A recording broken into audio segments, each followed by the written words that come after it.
Okay चलिए। नमस्कार मेरे प्यारे साथियों, मैं आपका हरीश भैया आपके सामने हूँ बहुत ही बढ़िया हमारे आज के सेशन के साथ में। तो मेरे सभी छोटे भाई बहनों का स्वागत है इस प्यारे से परिवार में जिसका नाम है हमारा सिलेक्शन डे। और यहाँ पे साथियों हमारी बेसिक साइंस इंजीनियरिंग की बहुत ही प्यारी जो क्लास है वो शुरू होने वाली है। आपको बता दूं साथियों कि आज यहाँ पे कुछ टेक्निकल फॉल्ट रहा जिस कारण से जो क्लास थी हमारी वो थोड़ी सी लेट हो रही है। मतलब जो क्लास की टाइमिंग रहती है हमारी नॉर्मली सुबह 11 बजे की, तो सुबह 11 बजे ना शुरू की, ये मैं आपको 3 बजे ले रहा हूँ। ठीक है, थोड़ा सा टेक्निकल फॉल्ट कभी कभी हो जाता है, इसमें परेशान मत होइएगा। देखिए ध्यान से। तो हम यहाँ पे बेसिक साइंस एंड इंजीनियरिंग की बात कर रहे थे और मैंने आपको सिंपल मशीन के बारे में बहुत सारा जो कॉन्सेप्ट था समझा दिया था। हमने सिंपल मशीन के जो फैक्ट थे वो भी समझे थे। हमने सिंपल मशीन के अंदर क्या क्या पढ़ना पड़ता हमने ये भी पढ़ा था। आप ये जानते हैं कि हम जब बात करेंगे साथ में बेसिक साइंस एंड इंजीनियरिंग की, तो वहां पे टॉपिक है हमारा सिंपल मशीन। और देखा जाए तो सिंपल मशीन और लीवर है ना। तो जो यहाँ पे पॉइंट दिया जा रहा है वो कौन सा दिया जा रहा है, सिंपल मशीन और लीवर दिया जा रहा है। वैसे मैं बता चुका था कि 99% जो क्वेश्चंस बनते हैं वो कहां से बनते हैं, यहीं से बनते हैं, सिंपल मशीन के लीवर से बनते हैं। लेकिन आपको एक बात पता होगा कि यहाँ पे सिर्फ लीवर नहीं है, इसके अंदर बहुत सारे पार्ट भी हैं जो देखने को मिलेंगे। सर पीपीटी नहीं मिला अभी तक रिवीजन के लिए। ऐसा नहीं हो सकता कि रिवीजन के लिए पीपीटी ना मिला आपको।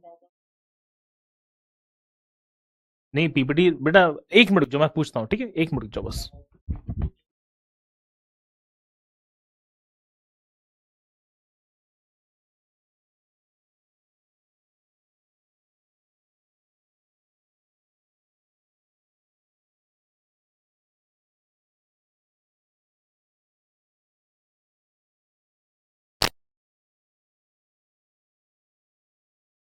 बेटा मैं बात कर रहा हूँ अभी पीडीएफ को लेके। वैसे पीडीएफ मैंने डलवा दी थी, अगर पीडीएफ नहीं मिली किसी कारण से आप लोगों को तो मैं आपको पूछता हूँ, ठीक है, डोंट वरी। मैंने वैसे ना जो पीडीएफ थी वो यहाँ पे डलवा दी थी।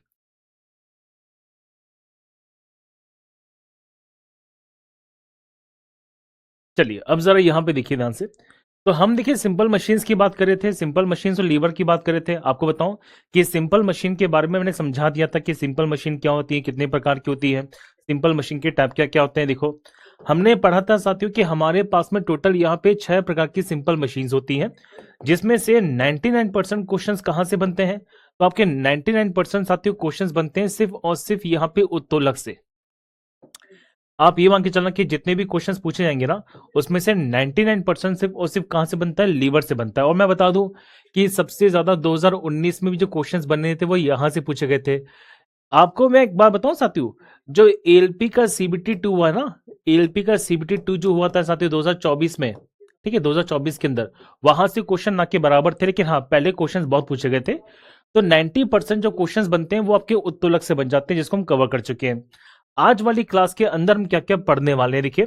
तो आज वाली क्लास में साथ हम पढ़ेंगे यहाँ पे व्हील और एक्सल के बारे में, जिसको हम सिंपली भाषा में गियर बोलते हैं। क्या बोलते हैं, गियर बॉक्स कहते हैं, गियर कहते हैं, ठीक है। हम फिर साथियों पढ़ेंगे इंक्लाइंड प्लेन के बारे में, और हम पढ़ेंगे यहाँ पे वेजेस के बारे में। तो आज की क्लास के अंदर मैं 3 के 3 जो पोर्शन हैं वो यहाँ पे कवर कर दूंगा, ठीक है। ये 3 हिस्से जो हमारे वो यहाँ पे कवर कर देंगे। और दूसरी बात ये है कि जो पुली और जो पेच होते हैं, तो ये चरखी को और साथियों हम इसको पढ़ेंगे यहाँ पे नेक्स्ट क्लास में, ठीक है। और नेक्स्ट क्लास के अंदर ही मैं आपको इसके जो क्वेश्चंस भी हैं आपके प्रीवियस से पेपर वो भी यहाँ पे करा दूंगा, ठीक है। तो हमारा ये 3 टॉपिक 3 दिन में क्लास हमारी होने वाली है सिंपल मशीन और लीवर के बारे में, जो कि हमारे सीबीटी 2 का एक बहुत इंपॉर्टेंट टॉपिक भी है। तो शुरू करते हैं आज की प्यारी सी क्लास को। और आज की प्यारी सी क्लास में साथियों हमारा जो पहला टॉपिक बनेगा वो बनेगा गियर बॉक्स के बारे में, जिसको सिंपली भाषा में क्या बोलते हैं, व्हील और एक्सल बोलते हैं। तो व्हील एक्सल क्या होता है, आइए इसकी शुरुआत करते हैं। और मेरे ख्याल से आपको मेरी आवाज यहाँ पे प्रॉपरली आ रही होगी, इसमें किसी प्रकार से कोई दिक्कत आपको नहीं होगी, ठीक है।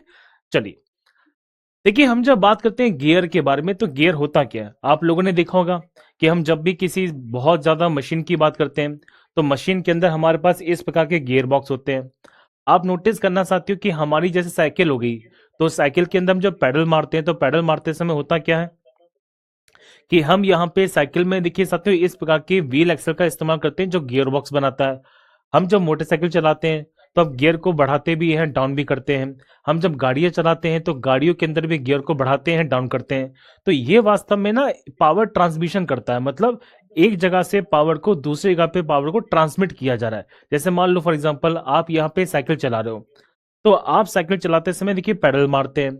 इस पैडल से जो पावर होती है साथियों पीछे वाले कहाँ जाती है, पीछे वाले टायर में जाती है। अब पीछे वाले टायर से देखो हमारा जो आगे वाला टायर है ये मूव करता है। तो किया आपने, तो आपने साथियों व्हील एंड एक्सल के माध्यम से जो पावर ट्रांसमिशन होती है, जो पावर का स्थानांतरण होता है, तो पावर का स्थानांतरण किया है। ठीक है, तो ये बात जरा समझना। अब आप ये देखो, जैसे आपने कभी देखा होगा, नोटिस करना बहुत ही बड़ी तरीके से, ये गर्मी के मौसम में साथियों गन्ना निकालने वाली मशीन होती है, देखिए आप लोगों ने, सर बिल्कुल देखिए। तो गन्ना निकालने वाली मशीन में होता क्या साथियों, देखो ये लगी है हमारे पास नीचे मोटर, तो नीचे क्या लगी रहती है साथियों, तो नीचे लगी रहती है देखो मोटर। अब इस मोटर के द्वारा करना क्या है, तो इस मोटर के द्वारा साथियों जो पावर है ऊपर वाली मशीन में पहुंचानी है। तो आपने क्या किया, देखो साथियों यहाँ पे एक रास्ता बांध दिया इस प्रकार से, है ना। तो ये जो बेल्ट होती है, ये जो बेल्ट होता है, ये करता क्या है, ये बेल्ट ना साथियों नीचे की मोटर की जो पावर होती है इस ऊपर वाले टायर में या इस ऊपर वाली व्हील में लेके जाती है। अगर मान लो कि मैं इस बेल्ट को हटा दूं, तो क्या यहाँ पे जो पावर है वो ऊपर ट्रांसफर होगी, सर बिल्कुल नहीं होगी। तो इसका मेन काम होता है सिर्फ और सिर्फ यहाँ पे पावर का ट्रांसफॉर्म करना, पावर को यहाँ पे एक जगह से दूसरी जगह पे ट्रांसफॉर्म करना, जिसे बोलते हैं पावर का ट्रांसपोर्टेशन। ठीक है, समझ गए। जैसे मान लो फॉर एग्जांपल आपका ये वाला जो देखो, जैसे ये मशीन का इंजन है, समझना, ये हमारे पास बेटा मशीन का इंजन है। अब इस मशीन के इंजन में मान लो कि पावर जनरेशन कहां पे हुई, तो पावर का साथियों निर्माण हुआ मान लो कि इस वाले पॉइंट पर।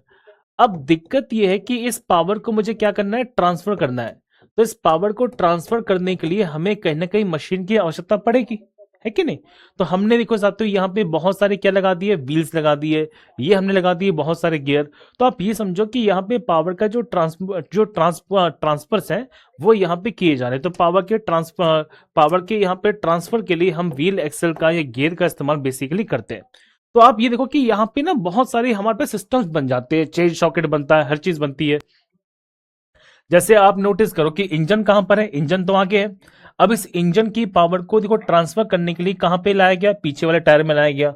तो यहाँ पे पावर का ट्रांसफर हुआ और व्हील के माध्यम से हमारा फिर पीछे वाला जो टायर है वो घूमेगा और इससे हमारी गाड़ी भी जो होती है वो आगे बढ़ना शुरू करती है। समझ गए। तो ये हमारे पास सिंपली कॉन्सेप्ट होता है गियर के बारे में। आइए अब सिंपली डेफिनेशन शुरू करते हैं, और गियर कैसे होते हैं, किस प्रकार से होते हैं, गियर के टाइप क्या होते हैं, कहाँ कहाँ पे यूज किया जाता है, इन सब को मैं बहुत डिटेल से बताने वाला हूं। देखिए, तो पहला क्वेश्चन बनता है सर व्हाट इज गियर। हमारे पास में जो गियर होते हैं वो होते क्या हैं, गियर का मेन काम क्या होता है, देखो ध्यान से। तो गियर जो होता है साथियों वो एक प्रकार का मैकेनिकल कंपोनेंट है, जिसके अंदर यहाँ पे दांत मिलते हैं और जिसके अंदर यहाँ पे दांतों को फंसाने वाले मैश भी पाए जाते हैं, जिससे हम अनदर गियर को, जिससे हम दूसरे गियर को यहाँ पे क्या करते हैं साथियों, ट्रांसमिट करते हैं। ट्रांसमिट क्या करते हैं, उसमें गति और पावर को भेजते हैं। तो आप कहेंगे साथियों जो गियर होते हैं वो एक प्रकार के यांत्रिक भाग होते हैं जिसमें दांत पाए जाते हैं, और ये दूसरे गियर के साथ जुड़कर गति और शक्ति को क्या करते हैं साथियों, ट्रांसफर करते हैं। ये क्वेश्चन बहुत प्यारा बन जाएगा कि गियर के माध्यम से किसको ट्रांसफर किया जाता है, तो गियर के माध्यम से गति और शक्ति, जिसे बोलते हैं मोशन और पावर को ट्रांसफर किया जाता है। अब सिंपल सी बात है, अगर मान लीजिए गियर में हमने मोशन ट्रांसफर नहीं किया, गति को ट्रांसफर नहीं किया, तो किसी प्रकार से क्या चीजें यहां पे चलने वाली हैं, बिल्कुल नहीं चलेंगी। अगर आपने मोटरसाइकिल के अंदर इंजन की स्पीड को पीछे वाले टायर में ट्रांसफर नहीं किया, आप कितना भी एक्सेलरेशन मान लीजिए, गाड़ी चलेगी नहीं। जब तक गति को ट्रांसफर ना किया जाएगा, जब तक गति को ट्रांसफर ना करेंगे, आप यहां पर पावर ट्रांसपोर्टेशन नहीं हो पाएगा। ठीक है, आप समझ गए। तो मुद्दा बनता है कि गियर का इस्तेमाल कहां पर किया जाता है, किस तरह से किया जाता है, ये पॉइंट हमें जरा बता दो। तो पहला पॉइंट तो होता भी है कि गियर का इस्तेमाल करते हैं पावर ट्रांसमिशन के लिए, मतलब शक्ति का स्थानांतरण किया जाता है। दूसरा, यहाँ पे गति में परिवर्तन किया जाता है। गति में परिवर्तन मतलब आप यहाँ पे गति को बढ़ा भी देते हैं, गति को घटा भी देते हैं। जैसे मैं आपसे सिंपली पूछता हूँ, आप लोगों ने गाड़ियां चलाई हैं, ये रोज चलाते हैं, हमारे पास मोटरसाइकिल भी है, जीप भी है, स्कूटर भी है, बहुत सारे लोगों के पास फोर व्हीलर भी होगी। आप फोर व्हीलर के अंदर यहाँ पे गियर डालते हैं, तो पहले गियर के अंदर भैया क्या होती है, पावर ज्यादा मिलती है लेकिन गति ज्यादा नहीं होती, है कि नहीं। आपको स्पीड बढ़ानी है, तो स्पीड बढ़ाने के लिए क्या करना पड़ेगा, गियर को बढ़ाना पड़ेगा, है कि नहीं, गियर को बढ़ाना पड़ेगा। आपने नोटिस किया होगा साथियों, हम जब गियर बढ़ाते हैं स्पीड तो बढ़ जाती है लेकिन पावर कम हो जाती है, पावर कम हो जाती है। फील किया आप लोगों ने, स्पीड बढ़ेगी तो पावर क्या होगी, थोड़ी सी कम हो जाएगी। ये बात को जरा यहां पे समझना, समझ गए ना जो मैं कह रहा हूं आपसे। तो यहां पे गति में परिवर्तन किया जा रहा है, गति में परिवर्तन के बाद क्या होता है साथियों, टॉर्क में परिवर्तन। टॉर्क क्या होता है, देखो टॉर्क होता है बेटा ताकत। ताकत मतलब कोई चीज कितनी ताकत लगा सकती है। जैसे आप फर्स्ट गियर की बात करते हैं तो फर्स्ट गियर के अंदर जो गाड़ियां होती है वो ज्यादा ताकत लगाती हैं, बहुत ताकत लगाती है। जैसे जैसे हम गियर को बढ़ाएंगे वैसे वैसे ताकत कम होती है, स्पीड बढ़ जाती है, तो टॉर्क में परिवर्तन किया जाता है। इसके बाद देखो साथियों यहाँ पे दिशा में भी परिवर्तन हो सकता है। जैसे आप फॉर एग्जांपल मान के चलो आप गाड़ी को पीछे मोड़ना चाहते हैं तो रिवर्स गियर डालते हैं, तो गियर क्या करता है साथियों, गति के साथ साथ में दिशा में भी परिवर्तन करता है। ये बहुत प्यारा पॉइंट बन जाता है कि हम जब बात करते हैं व्हील एंड एक्सल के बारे में तो दिशा में भी परिवर्तन करने का जो काम होता है साथियों कौन करता है बताओ। ठीक है, तो वो हम बात करते हैं यहाँ पे चेंज डायरेक्शन के बारे में। और हम जब बात करते हैं एक्यूरेट मोशन, अब ये बताओ कि गियर के अंदर क्या फिसलन होती है। जैसे आपने नोटिस किया होगा बहुत ही बढ़िया तरीके से, देखो ये जो पॉइंट है ना साथियों, ये पॉइंट बहुत इंपॉर्टेंट है। सर हम जब बात करते हैं फिसलन के बारे में, फिसलन क्या होता है, देखो आपको मैं एक बात बताना चाहता हूं साथियों, सीन क्या है।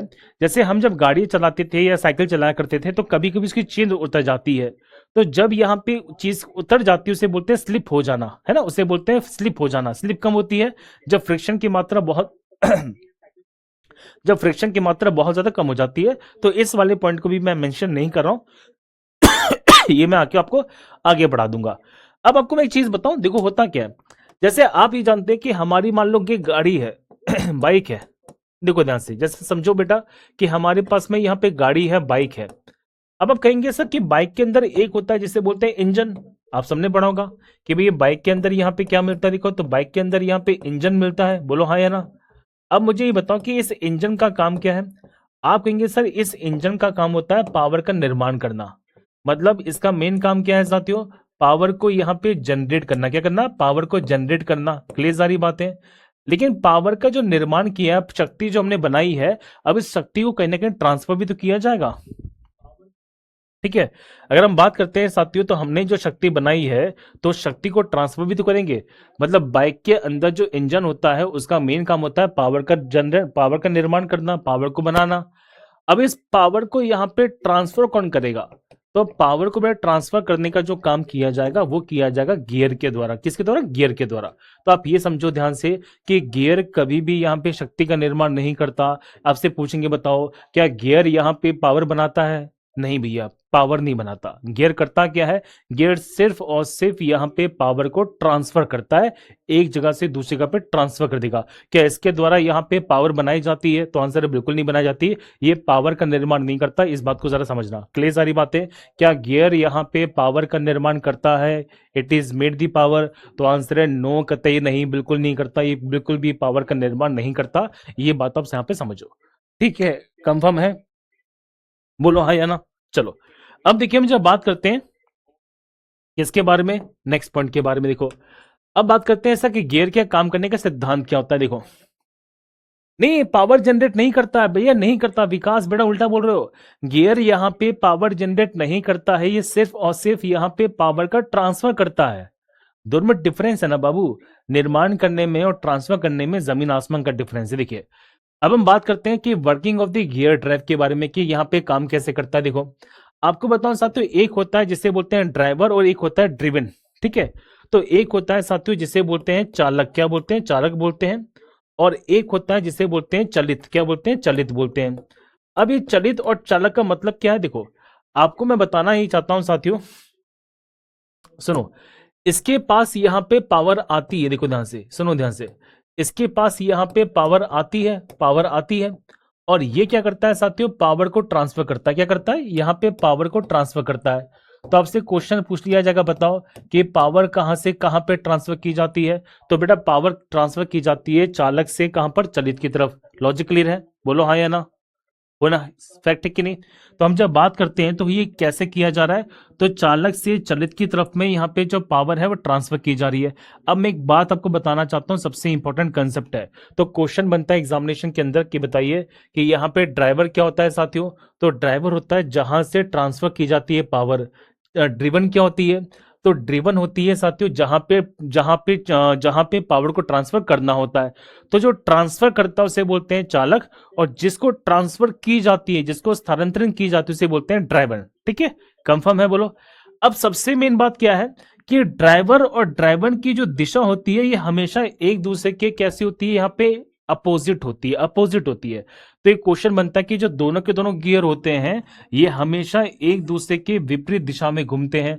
मतलब ये पॉइंट बहुत ज्यादा इंपॉर्टेंट है कि दोनों के दोनों जो गियर होते हैं वो एक दूसरे के विपरीत दिशा में ही घूमते हैं। क्या घूमते हैं? विपरीत दिशा में ही घूमते हैं। कंफर्म है सारी बातें? कोई दिक्कत तो नहीं है? तो यहाँ पे विपरीत दिशा में घूमेंगे। अब आप ये बताओ, देखो ध्यान से समझना, बहुत प्यारा प्यारा पॉइंट बता रहा हूं मैं आपको एग्जामिनेशन के अंदर। देखो आपने यहाँ पे क्या हुआ साथियों, तो आपके पास कोई ना कोई फोर्स आया होगा। लॉजिक सी बात है, पावर कैसे होती है, तो आप पावर को ट्रांसफर करने का मतलब होता है भैया फोर्स के द्वारा ट्रांसफर करते हैं। अब देखो जब यहाँ पे गियर घूमता है तो गियर के घूमने की कोई ना कोई वेलोसिटी तो होगी, सही बात है। अब आपके मन में क्वेश्चन आता है भैया कि पावर कैसे ट्रांसफर करता है, पावर ट्रांसफर बता दो। तो पावर ट्रांसफर का यहाँ पे फॉर्मूला बनता है एफ इंटू बी। भैया फॉर्मूला कैसे बनेगा, देखो समझो, बहुत प्यारा पॉइंट बता रहा हूं। मान लो कि हमारे पास कोई गियर है सुनना ध्यान से। देखो मान लो कि हमारे पास एक गियर है, देखो ये, तो ये हमारे पास एक गियर है, आपको यहाँ पे ट्रांसफर करना है इस वाले गियर में। देखो ध्यान से, ये हमारे पास में दूसरा गियर है।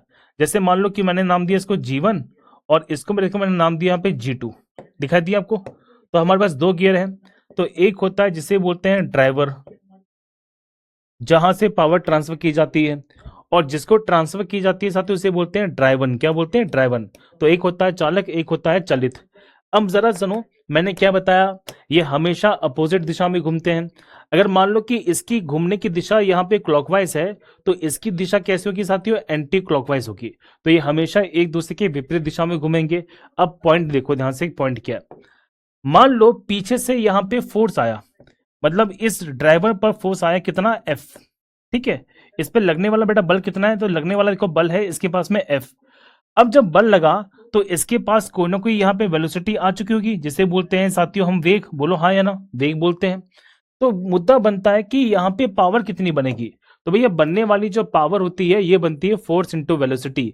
तो क्वेश्चन बनता है कितनी पावर है जो ट्रांसफर की जाएगी, तो पावर साथियों ट्रांसफर की जाती है फोर्स इंटू वेलोसिटी। कितनी होती है? फोर्स इंटू वेलोसिटी होती है।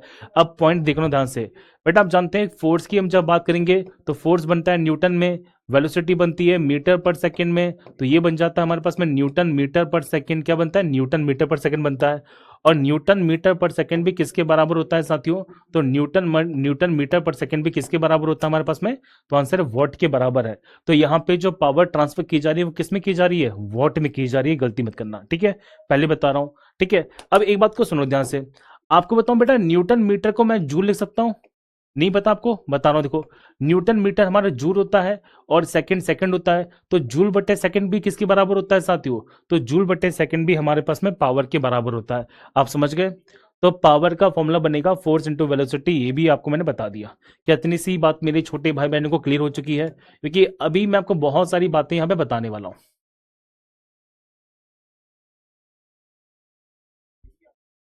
बेटा आप यहाँ पे क्लासेस को वीओडी भी दे सकते हैं, टेंशन ना लीजिएगा।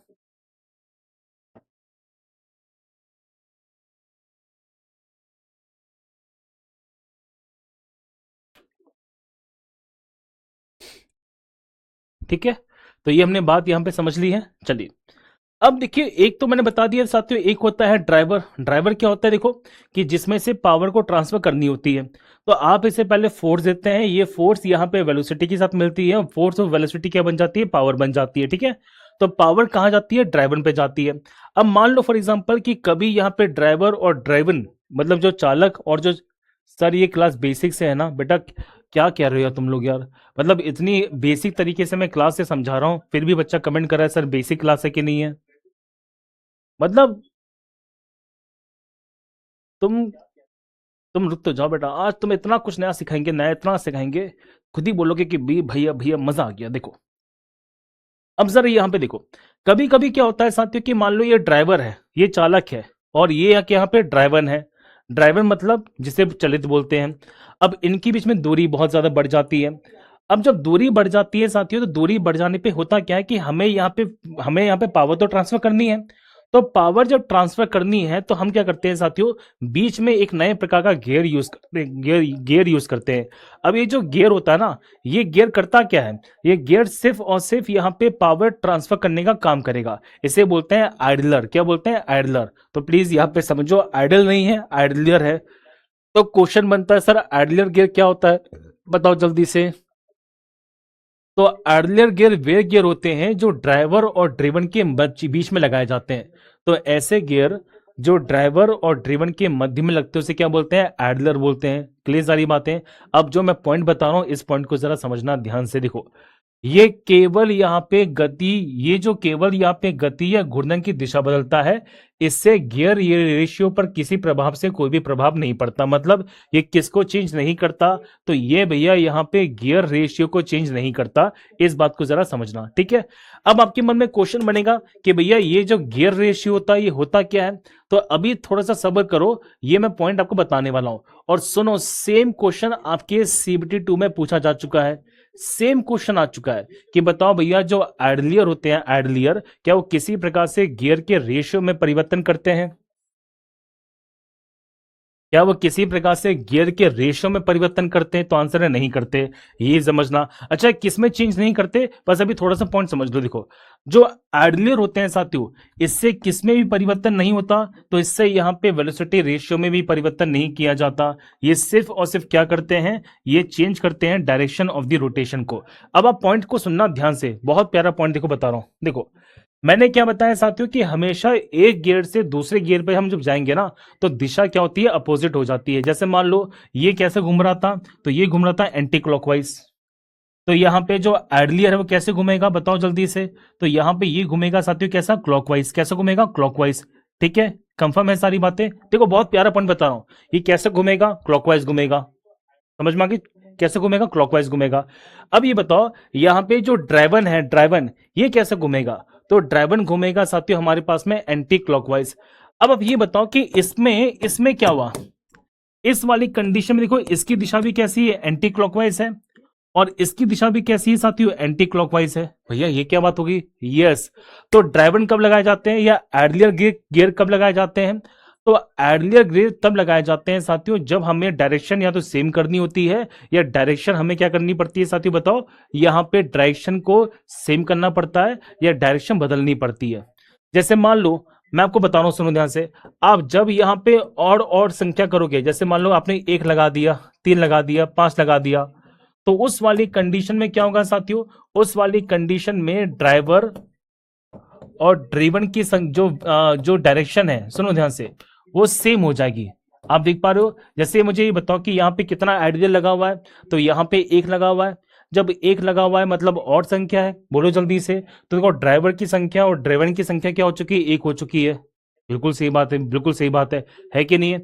अगर मान लो कि मैं यहाँ पे 2 आइडियल लगा देता, जैसे आपको एग्जाम्पल बता रहा हूं, समझना। देखो, मैं एग्जाम्पल बता रहा हूं, बहुत ही बढ़िया। जैसे ड्राइवर है,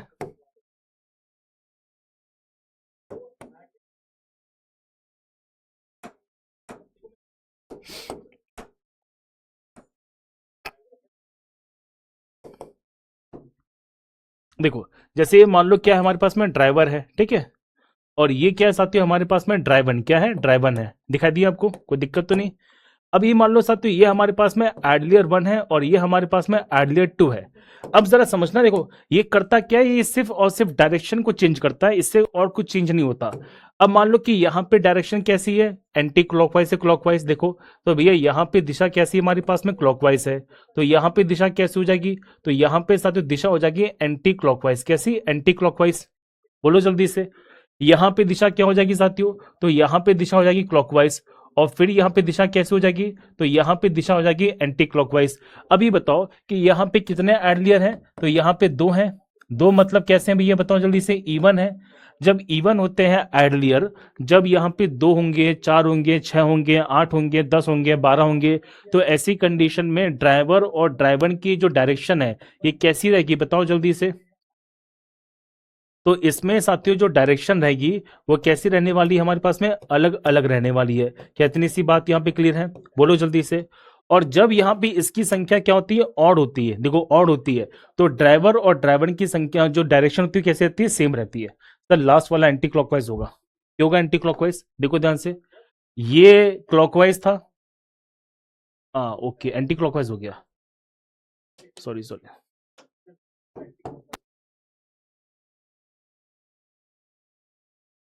रुको, ये हमारे क्लॉकवाइज, ये एंटी क्लॉकवाइज, ये क्लॉकवाइज, हाँ तो सही तो है, एंटी क्लॉकवाइज सही तो था लिखा।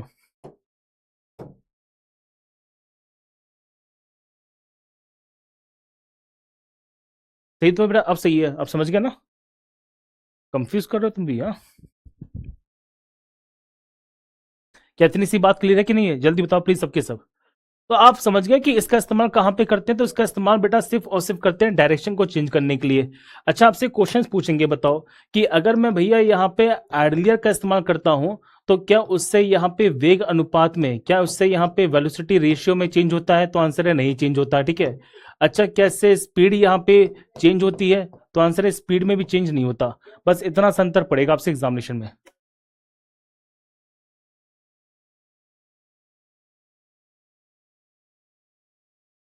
ठीक है बालक?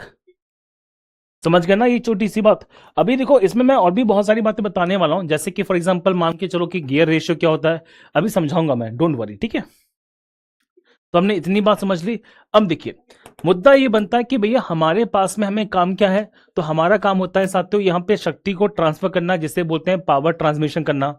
अब देखिए, बीएससी के अंदर जो पावर ट्रांसमिशन शब्द होता है ना, इसको बेटा बोलते हैं शक्ति पारेषण, शक्ति को पास करना, शक्ति को पारेषण करना। तो आपको मैं बताऊं कि हमारी की जो बीएससी दी गई है, बेसिक साइंस जो इंजीनियरिंग है, इसमें हमारे पास ये करता कौन है? तो इसको ट्रांसफर करने का जो काम किया जाता है साथियों, वो किया जाता है ड्राइव के माध्यम से। अब ये बताओ कि ये आप खुद ही बताओ कि पावर को ट्रांसफॉर्म कौन करता है साथियों? ड्राइव करता है या फिर ड्राइवन करता है? सिंपल सी बात है भैया, पावर को ट्रांसफर करने का जो काम किया जाता है वो चालन के द्वारा किया जाएगा। मैं बता चुका था, देखिए जो चालन होते हैं, जो चालक होते हैं, वही तो क्या करते हैं साथियों? पावर को ट्रांसफर करते हैं। किस में ट्रांसफर करते हैं? चलित में ट्रांसफर करते हैं। समझ में आ गई? अब ये जो ड्राइवर होता है ना हमारा, इस ड्राइवर के आधार पे हमारे पास में चार तरह की बेल्ट बनती है। कौन कौन सी बेल्ट बनती है? तो पहली बनती है साथियों जिसे बोलते हैं रोप ड्राइव, क्या बोलते हैं? रस्सा चालन बोलते हैं, जिसमें रस्सी के माध्यम से पावर को ट्रांसफर किया जाएगा। दूसरा होता है साथियों जिसे बोलते हैं बेल्ट ड्राइव, जिसमें पट्टे के माध्यम से, ठीक है, जिसमें पट्टे के माध्यम से चीजों को चेंज किया जाएगा। तीसरा बोलते हैं चेन चालन, जिसमें चेन का इस्तेमाल किया जाता है। और चौथा है साथियों यहाँ पे गियर ड्राइव, जो हमारे लिए सबसे ज्यादा इंपॉर्टेंट है। तो मैं आपको सारी सारी बातें यहाँ पे बता रहा हूँ, ठीक है। तो जो ड्राइव होते हैं वो बहुत सारे प्रकार के होते हैं, आप इनको जरा यहाँ पे समझिएगा। अब मुद्दा बन जाता है एग्जामिनेशन में कि भैया हमारे पास में जो शक्ति का ट्रांसफर किया जाता है, जैसे बोलते हैं शक्ति पारेषण, तो शक्ति पारेषण में कैसे कैसी चीजें होती हैं, इनको जरा बता दीजिए।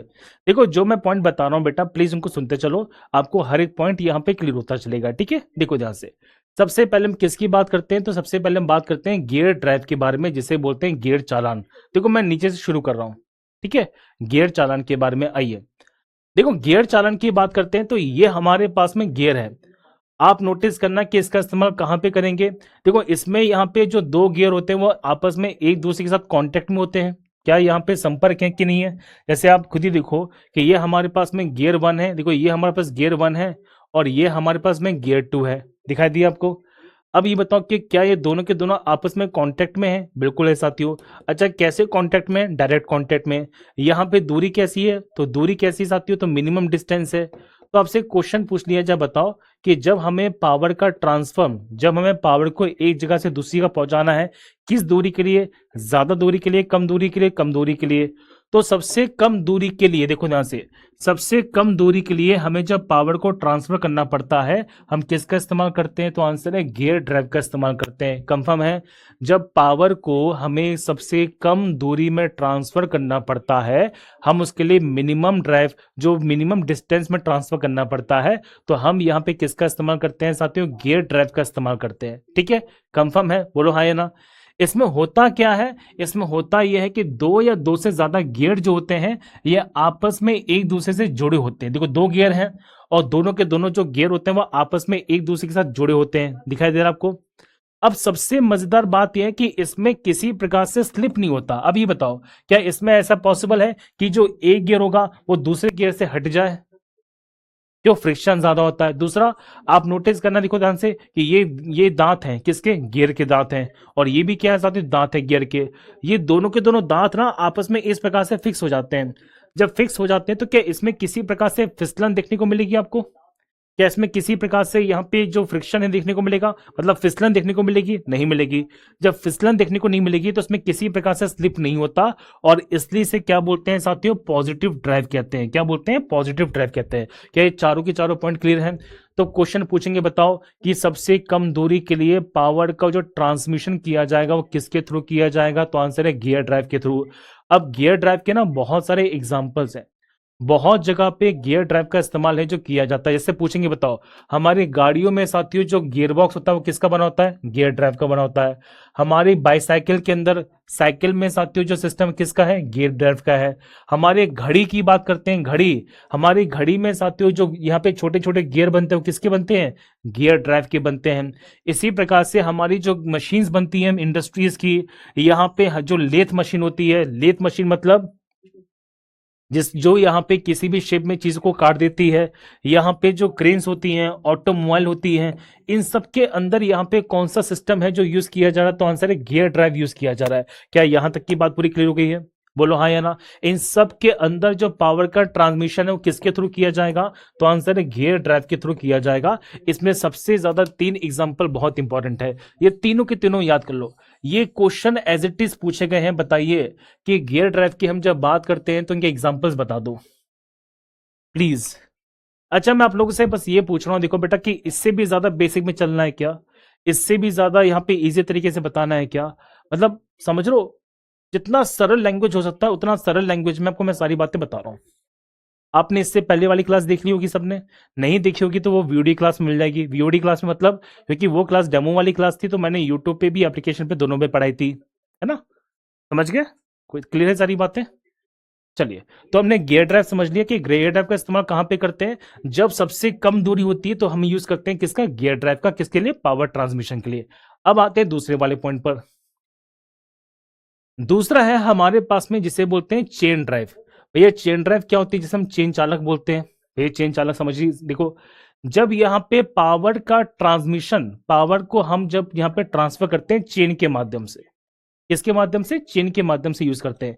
तो हम इसमें दो चीज का यूज करते हैं बेटा, एक होता है चेन और एक होता है स्प्रॉकेट। क्या होता है? स्प्रॉकेट। स्प्रॉकेट क्या होती है? देखो, जैसे मान लो ये तो चेन है, अब इस चेन को किससे बांधा जाएगा? तो चेन को साथियों जिससे एंड से बांधा गया उसे बोलते हैं स्प्रॉकेट। क्या बोलते हैं? स्प्रॉकेट बोलते हैं। देखो, दो स्प्रॉकेट होते हैं, एक होता है बड़ा वाला, एक होता है छोटा वाला। आप समझ गए? कंफर्म है सारी बातें? तो जब यहाँ पे पावर का ट्रांसमिशन साथियों किसके माध्यम से किया जाता है? चेन और स्प्रॉकेट के माध्यम से किया जाता है, उसे हम क्या बोलते हैं? यहाँ पे चेन ड्राइव बोलते हैं। अब देखो, चेन ड्राइव की बात करेंगे, सुनो ध्यान से। इसमें चेन होती है और स्प्रॉकेट पाए जाते हैं। क्या इसके अंदर भी यहाँ पे स्लिप देखने को मिलेगी? क्या इसके अंदर ऐसा होता भी है कि ये उतर जाए एक दूसरे से? देखो, उतरती कब है? जब यहाँ पे चेन ढीली हो जाती है। अगर चेन टाइट है, स्प्रॉकेट टाइट है, तो यहाँ पे चेन तो लूज करेगी नहीं, है कि नहीं? हम जब बात कर गए तो आपसे पूछते हैं कि बताओ ये कैसी होती है? तो ये भी हमारे पास में पॉजिटिव ड्राइव होती है।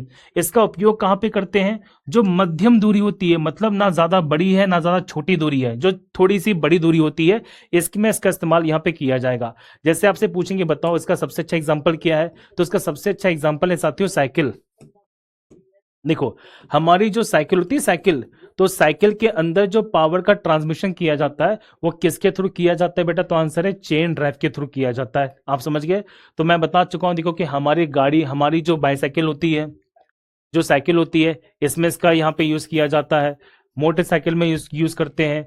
जो एग्रीकल्चर की मशीन होती है, देखो एग्रीकल्चर की जो मशीन होती है, ठीक है, उसमें इसका इस्तेमाल यहाँ पे किया जाता है। जो एस्केलेटर होती है ना, जो चलती रहती है ऐसे मॉल के अंदर, खुद से चलने वाली जो सीढ़ियां होती है जिन्हें बोलते हैं एस्केलेटर, तो एस्केलेटर के अंदर आप जो खोलोगे ना उसको साइड से, तो आपको इस प्रकार सा यहाँ पे चेन ड्राइव सिस्टम नजर आएगा। तो जो चेन ड्राइव होती है वो पावर को ट्रांसफर करती है एस्केलेटर के अंदर, है ना? इंडस्ट्रियल जो प्रिंटिंग मशीन्स होती हैं उसके अंदर भी इसी का इस्तेमाल है जो किया जाता है। सबसे ज्यादा इंपॉर्टेंट क्वेश्चन यहां से बनते हैं, ठीक है? कंफर्म है? चलो भैया, नेक्स्ट देखो ध्यान से, हम बात करते हैं नेक्स्ट यहाँ पे बेल्ट ड्राइव के बारे में, जिसे बोलते हैं पट्टा चालन। अब देखो, पट्टा चालन की बात करते हैं, जरा समझने का प्रयास करना, बहुत ही बढ़िया। देखो, जहां पर पावर को ट्रांसफर करने के लिए किसका इस्तेमाल करें साथियों, बेल्ट और पुली का इस्तेमाल करें। देखो बेल्ट पुली क्या होती है, आप नोटिस करना कि यहां पे देखो ये दिया जा रहा है बेल्ट, दिखाई दिया आपको। देखो यहाँ पे पावर ट्रांसफर करने के लिए हम किसका इस्तेमाल करते हैं, तो हम यूज करते हैं देखो बेल्ट का। और इसको सॉरी सॉरी, और यहाँ पे जो ट्रांसफर किया जा रहा है, तो ट्रांसफर करने के लिए साथियों यहाँ पे होती है पुली।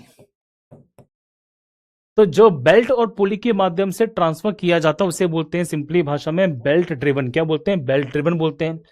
अब इसमें ना कभी कभी साथियों क्या होता है, स्लिप हो जाती है। स्लिप क्या होती है आपने नोटिस किया होगा साथियों, इससे हम जब बात करते हैं आटा चक्की के बारे में, है ना, आटा चक्की देखी होगी आपने।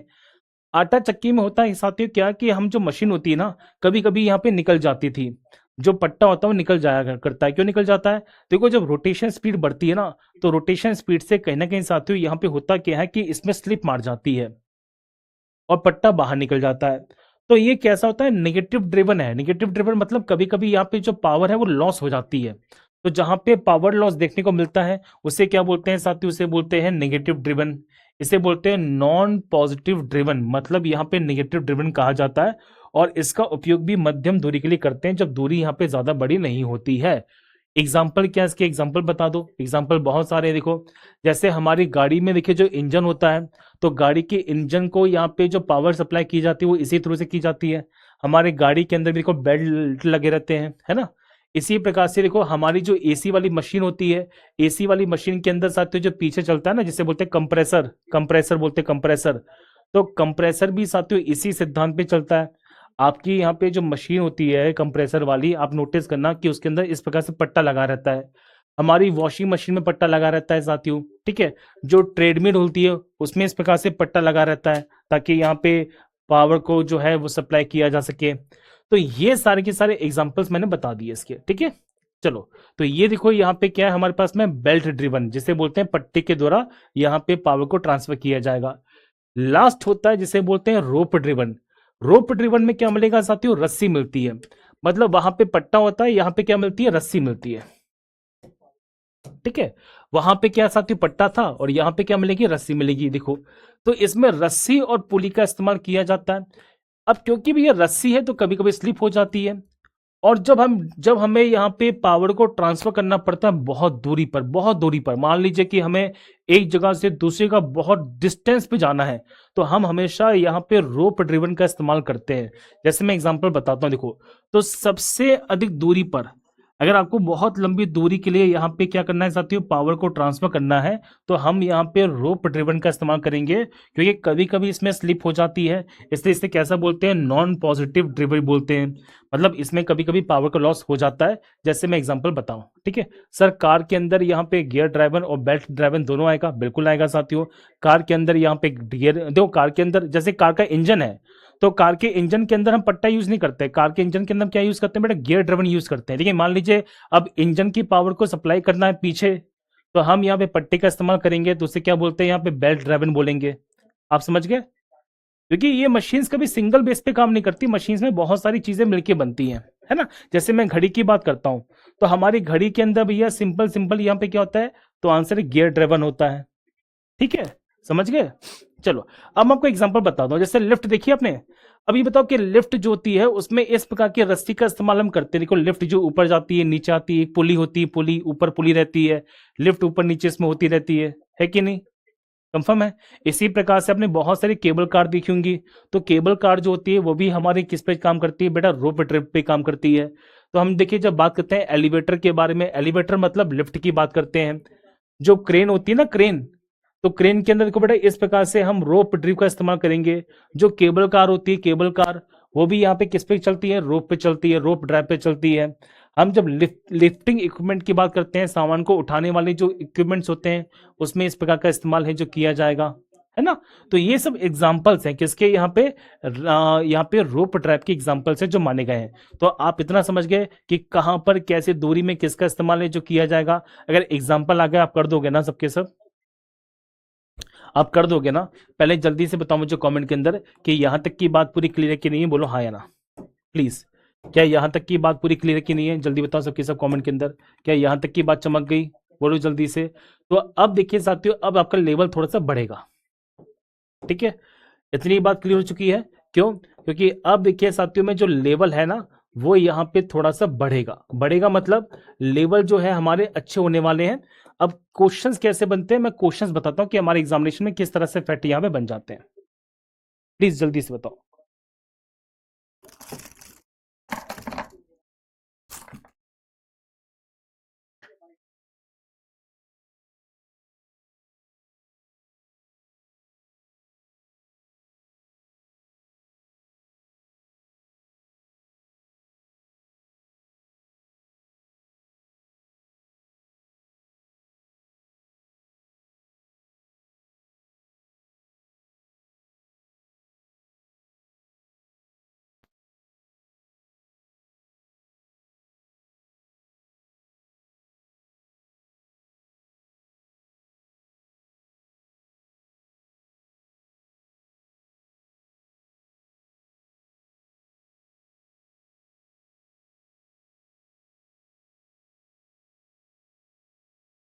चलो ठीक है, यहां तक की बात पूरी क्लियर हो चुकी है।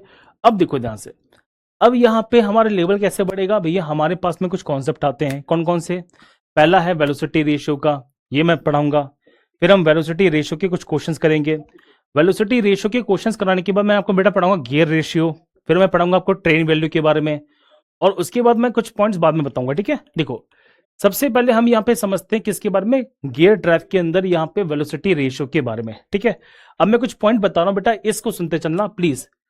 ठीक है, थोड़ा सा मेरा साथ देना, मेरा साथ दोगे ना, आपको मैं हर एक चीज को बहुत डिटेल से बता दूंगा। ठीक है, देखो ये हमारे पास में दिए जा रहे हैं दो पॉइंट। क्या क्या दिए जा रहे हैं भैया? एक हमारे पास में देखो दिया जा रहा है जिसे बोलते हैं ड्राइवर, और यहाँ पे क्या दिया जा रहा है बेटा, यहाँ पे दिया जा रहा है देखो ड्राइवन। क्या दिया जा रहा है? ड्राइवन दिया जा रहा है। एक है हमारे पास में ड्राइवर और एक है हमारे पास में ड्रिवन। ठीक है, कंफर्म है। अब मान लेते हैं फॉर एग्जांपल दोनों की घूमने की दिशा देखो अलग अलग है।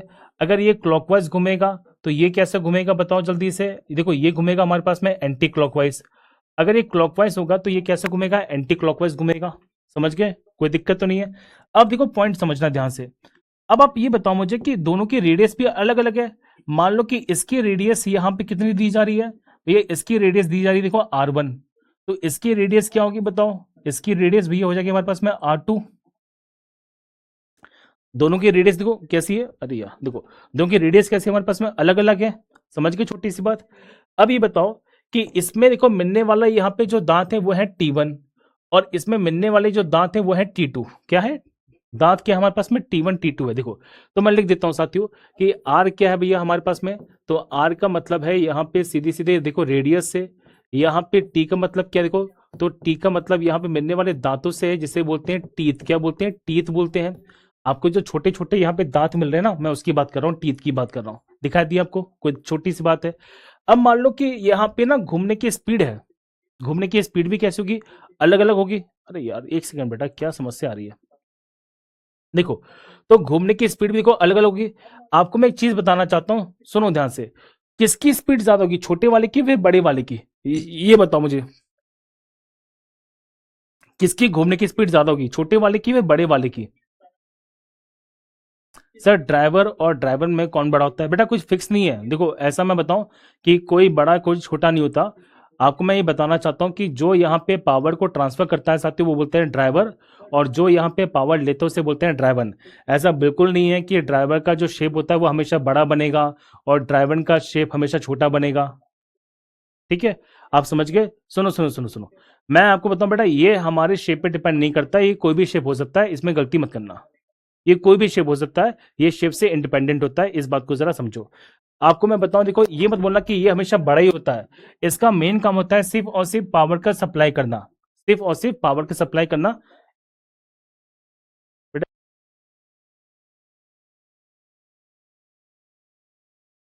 सर ज्यादा मोशन वाला यहाँ पे ड्राइवन होगा। अरे नहीं नहीं, ऐसा ऐसा मत बोलो, ऐसा कुछ मत बोलो। ठीक है, ऐसा ऐसा बिल्कुल मत बोलो कि यार ज्यादा मोशन वाला यहाँ पे ड्राइवर होगा।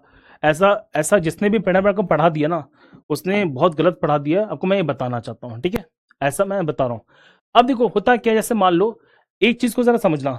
देखो जिसका साइज, सुनो सुनो, आपको मैं छोटा सा कॉन्सेप्ट यहाँ पे बता रहा हूँ। कॉन्सेप्ट क्या है देखो ध्यान से। देखो जिसका साइज यहाँ पे छोटा होगा, ठीक है, जिसका साइज मेरे को छोटा होगा उसकी स्पीड ज्यादा होगी, उसकी स्पीड ज्यादा होगी। ठीक है, लेकिन शक्ति कैसे है, ये शक्ति कम होगी। ठीक है, कंफर्म है। तो अगर आप समझ गए कि अगर आपका देखो साइज यहाँ पे छोटा है, साइज यहाँ पे कैसा देखो स्मॉल साइज का है, तो उसकी स्पीड कैसी है बताओ जल्दी से, उसकी स्पीड यहाँ पे ज्यादा है। और अगर यहाँ पे साइज देखो बेटा कैसा है, तो साइज अगर बड़ा है इसका मतलब है कि इसकी स्पीड यहाँ पे कैसी होगी, उसकी स्पीड यहाँ पे कम होगी। ठीक है, कंफर्म है। इतनी सी बात यहाँ पे समझना, ये कॉन्सेप्ट आपको पता होना चाहिए। तो मुझे जरा ये बता दो कि क्या दोनों की स्पीड यहाँ पे सेम रहने वाली है, बोलो जल्दी से। नहीं, दोनों की स्पीड तो सेम नहीं रहने वाली है ना। अब आपको मैं कुछ पॉइंट बताता हूँ, इस पॉइंट को जरा समझते चलना, एग्जामिनेशन में कैसे कैसे फैक्ट बनेंगे। देखो, तो मान लो भैया कि इसका रेडियस है कितना हमारे पास में R1, देखो इसका रेडियस हमारे पास में R1 है, यहाँ पे रेडियस कितना हमारे पास में R2, यहाँ पे बनने वाला भैया टीथ है T1, यहाँ पे टीथ है हमारे पास में T2, यहाँ पे स्पीड मान लो कितनी है N1, यहाँ पे स्पीड कितनी है हमारे पास में N2।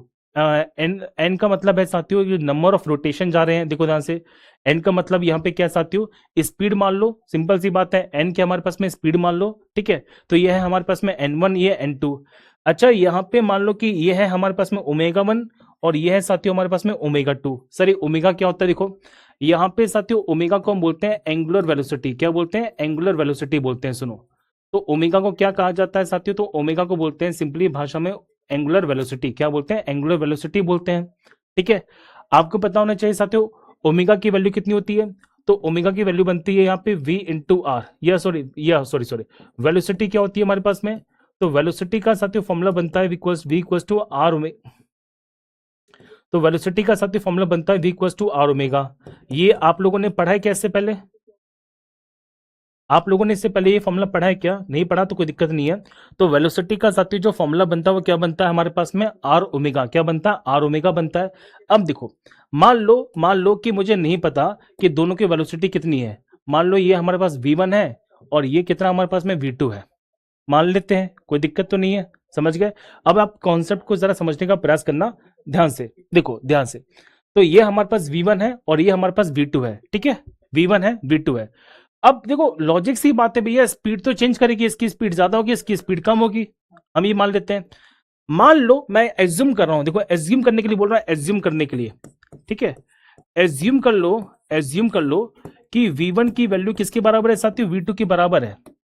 सर ये मैं आपको मानने के लिए कह रहा हूं, मतलब ये पॉसिबल नहीं है अभी, ये बेटा पॉसिबल नहीं है, ये वे पॉसिबल नहीं है, लेकिन मैं बोल रहा हूं मान लो।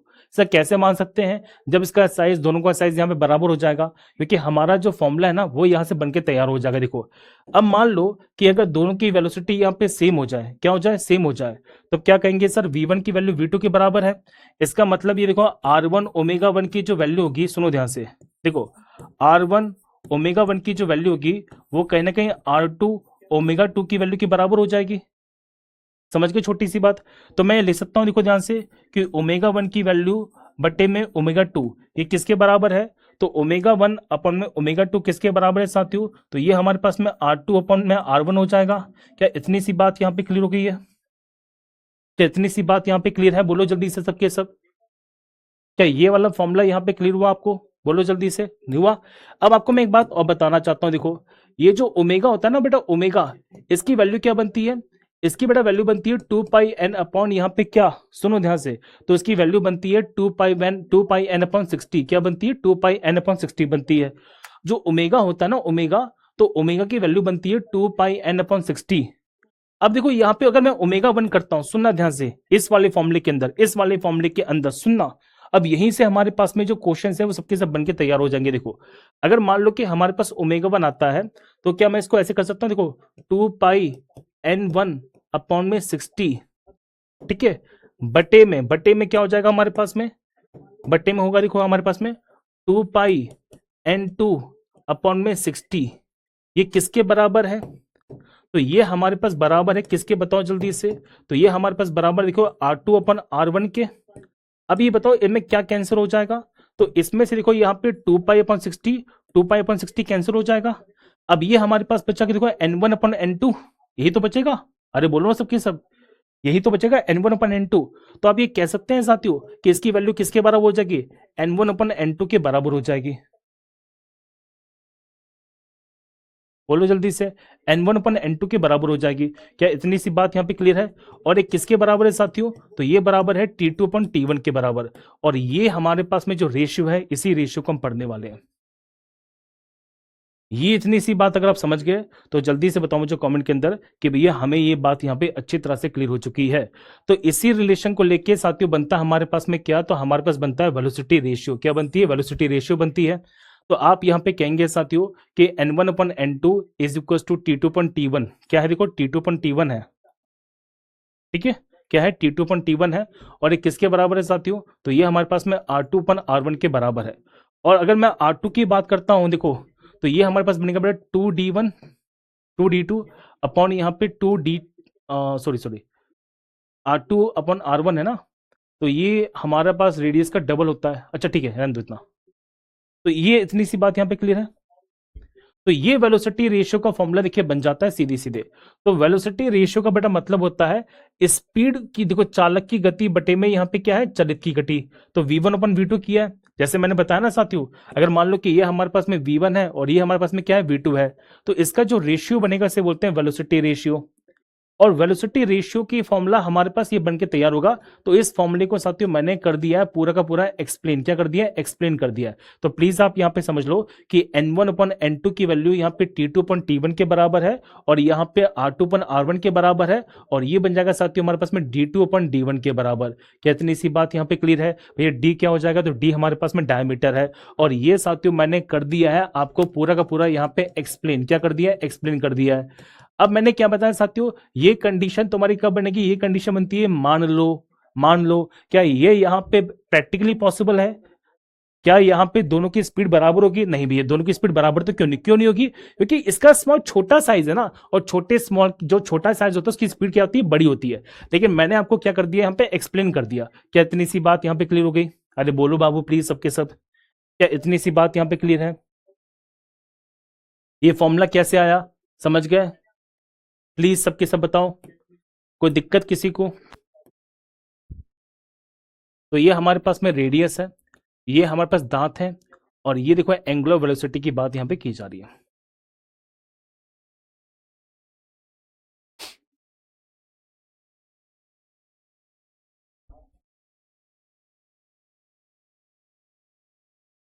अब थोड़े से क्वेश्चंस कर ले पुराने वाले, मतलब प्रीवियस ईयर के, बताओ। तो आपको ना मैं प्रीवियस ईयर के कुछ क्वेश्चंस करा देता हूं ताकि आप यहां पे कॉन्सेप्ट को समझ पाओगे।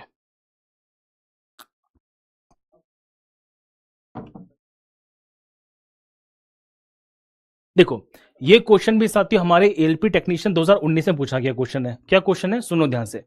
अब देखो आप क्वेश्चन पे ना ये मत ध्यान देना कि ये कौन सा ड्राइव दिया जा रहा है। आपको मैं बता दूं साथियों, वेलोसिटी रेशियो का जो फॉर्मूला रहता है वो सभी के लिए सेम रहता है, ठीक है। वेलोसिटी रेशियो का जो फॉर्मूला रहेगा बेटा वो हमेशा सबके लिए सेम रहेगा, चाहे कैसा भी ड्राइव दिया जाए। बस आपका गियर वाला ड्राइव होना चाहिए। अगर गियर है हमारे पास में तो हमारा हमेशा फॉर्मूला क्या रहेगा, सेम रहेगा। हमेशा फॉर्मूला क्या रहेगा, सेम रहेगा। इसको जरा समझिएगा। सर एक क्वेश्चन है कि क्या हम ड्राइव को एक ही साइज का भी ले सकते हैं? बिल्कुल ले सकते हैं।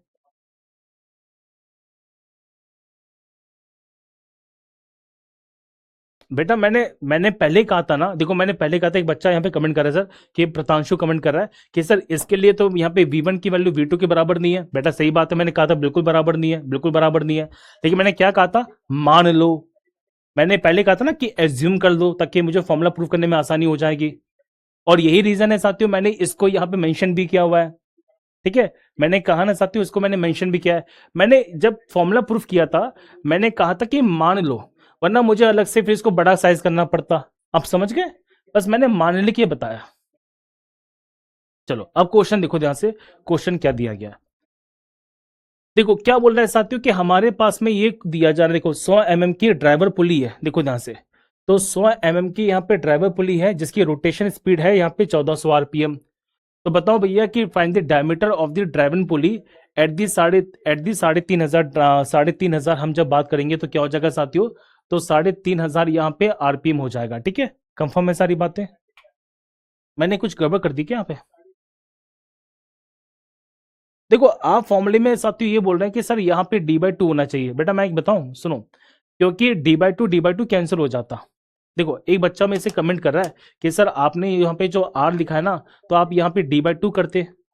देखो आपने बोला भैया इसे d/2 करते, सर इसे भी d/2 करते। बेटा 2 से 2 कैंसिल हो जाता ना, इसलिए मैंने यहाँ पे d2/d1 कर दिया। समझ में आ गई छोटी सी बात, क्योंकि ये जो 2 है ये क्या हो जाते हैं, कैंसिल हो जाते हैं। जब कैंसिल हो जाते हैं इसलिए मैंने इसको यहाँ पे नहीं लिखा, ये रीजन है और कोई दूसरा रीजन नहीं है। समझ में आ गई ना जो मैं कह रहा हूं। बुद्धि का इस्तेमाल करो बेटा प्लीज, थोड़ा सा आप बुद्धि का इस्तेमाल करेंगे तो बहुत आगे जाएंगे। ठीक है, चलो इसका आंसर बताओ सबके सब क्या होगा। देखो क्या बोला कि हमसे क्वेश्चन में, पहले पढ़ो।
बताओ जल्दी से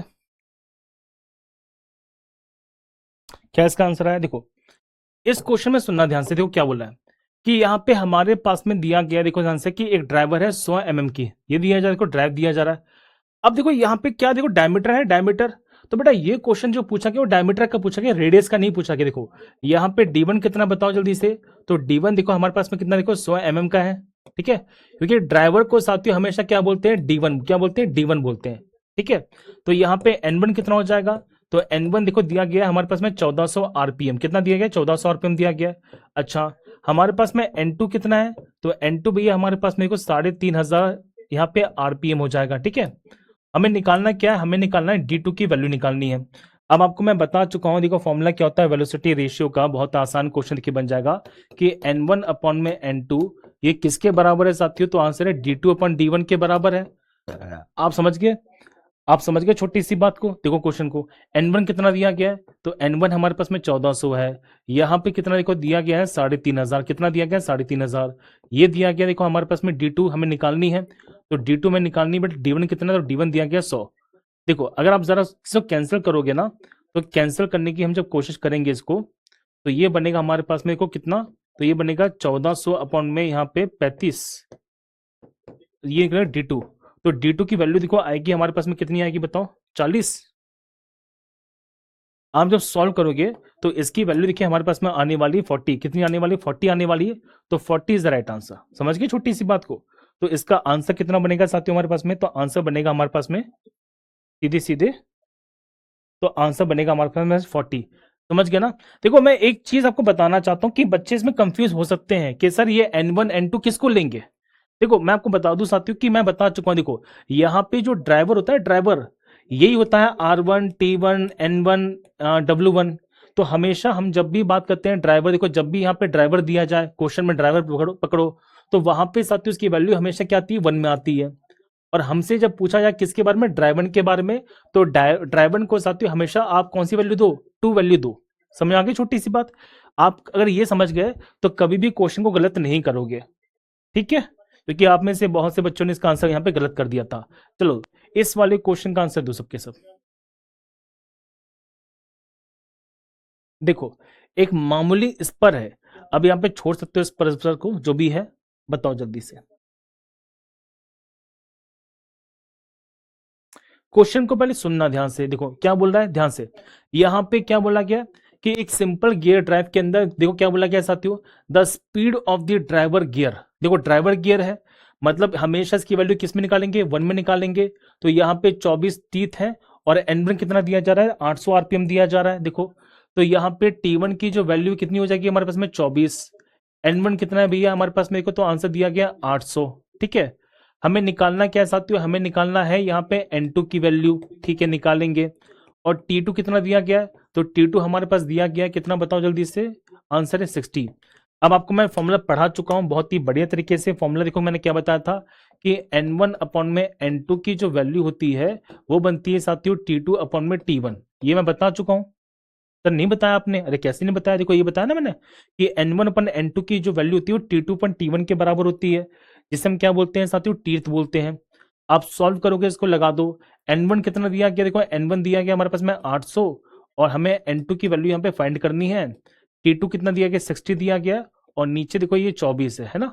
यहाँ पे कैंसिल करोगे तो N2 की जो वैल्यू बनेगी वो बनेगी हमारे पास में 24 इंटू 800/60। तो ये जाएगा देखो बेटा हमारे पास में, तो ये बनेगा 320। तो N2 की जो वैल्यू बनेगी वो बनेगी 320। तो 320 क्या, तो 320 साथियों आरपीएम, जिसे बोलते हैं रोटेशन पर मिनट। ठीक है, तो आरपीएम बनेगी किस में दिया जा रहा है, तो ये दिया जा रहा हमारे पास में ऑप्शन नंबर ए में। समझ गया ना कैसे करोगे, गलती नहीं करोगे बिल्कुल भी। चलो नेक्स्ट क्वेश्चन बताओ। देखो सारे के सारे आपके क्वेश्चंस पूछे गए क्वेश्चंस बता रहा हूं मैं, अभी इसमें और भी चीजें बताऊंगा। बताओ ओपन बेल्ट ड्राइव में 100, देखो क्या बोला गया, सुनना ध्यान से, क्योंकि आपको यहां पे पहचाना कि किसे 1 मानेंगे किसे 2 मानेंगे। देखो ध्यान से, हमारे पास में कोई भी दिया जा रहा हो ओपन बेल्ट ड्राइव है, मतलब नहीं, छोड़ दो सबको। यहाँ पे क्या बोला जाता है, ड्राइवर ड्राइवर ड्राइवर बोला गया, ड्राइवर मतलब ये हमारे पास में वैल्यू नंबर 1 बनेगी। ठीक है, तो 100 मिलीमीटर डायमीटर, मतलब यहाँ पे दिया जा रहा है D1, कितना दिया जा रहा है, देखो N1 दिया जा रहा है। ठीक है, ड्राइवर की पुली की बात करते हैं, तो ड्राइवर में स्पीड दी गई है हमारे पास में N2।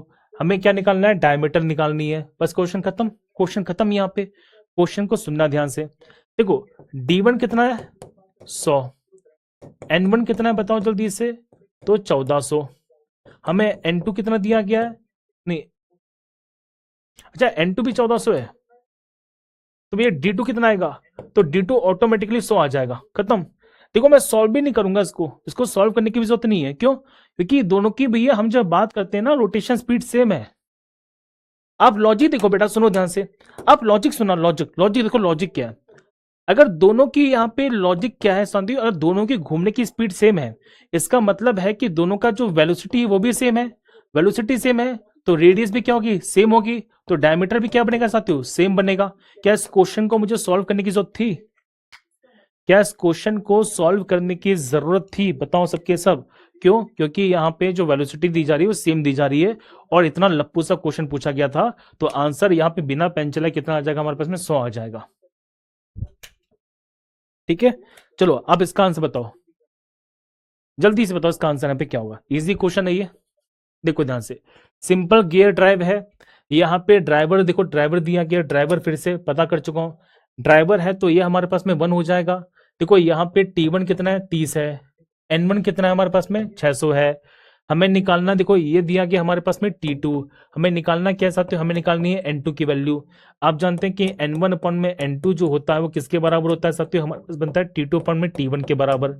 समझ में आ गई छोटी सी बात। देखो N1 कितना दिया गया, तो ये दिया गया 600, 600 अपॉन में N2 में निकालनी है। T2 कितना है, तो 60 अपॉन में यहाँ पे 30 हो जाएगा, ये 2 से कटेगा साथियों, ये कटेगा यहाँ पे 3 से, तो आंसर बनेगा हमारे पास में 300 आरपीएम। समझ में आ गई कि कैसे क्वेश्चंस बनते हैं आपके एग्जामिनेशंस में, बताओ सबके सब जल्दी से। क्या यहां तक का जो कॉन्सेप्ट है क्लियर है कि नहीं है, क्या मेरे कोई भी ऐसे छोटा भाई बहन है जिसको गलत करने वाला है, अगर गलत किया ना तो बहुत कूटूंगा, मैं सही बता रहा हूं, अगर गलत किया तो बहुत कूटूंगा, बहुत कूटूंगा, तो मैं पकड़ पकड़ के कूटूंगा मैं।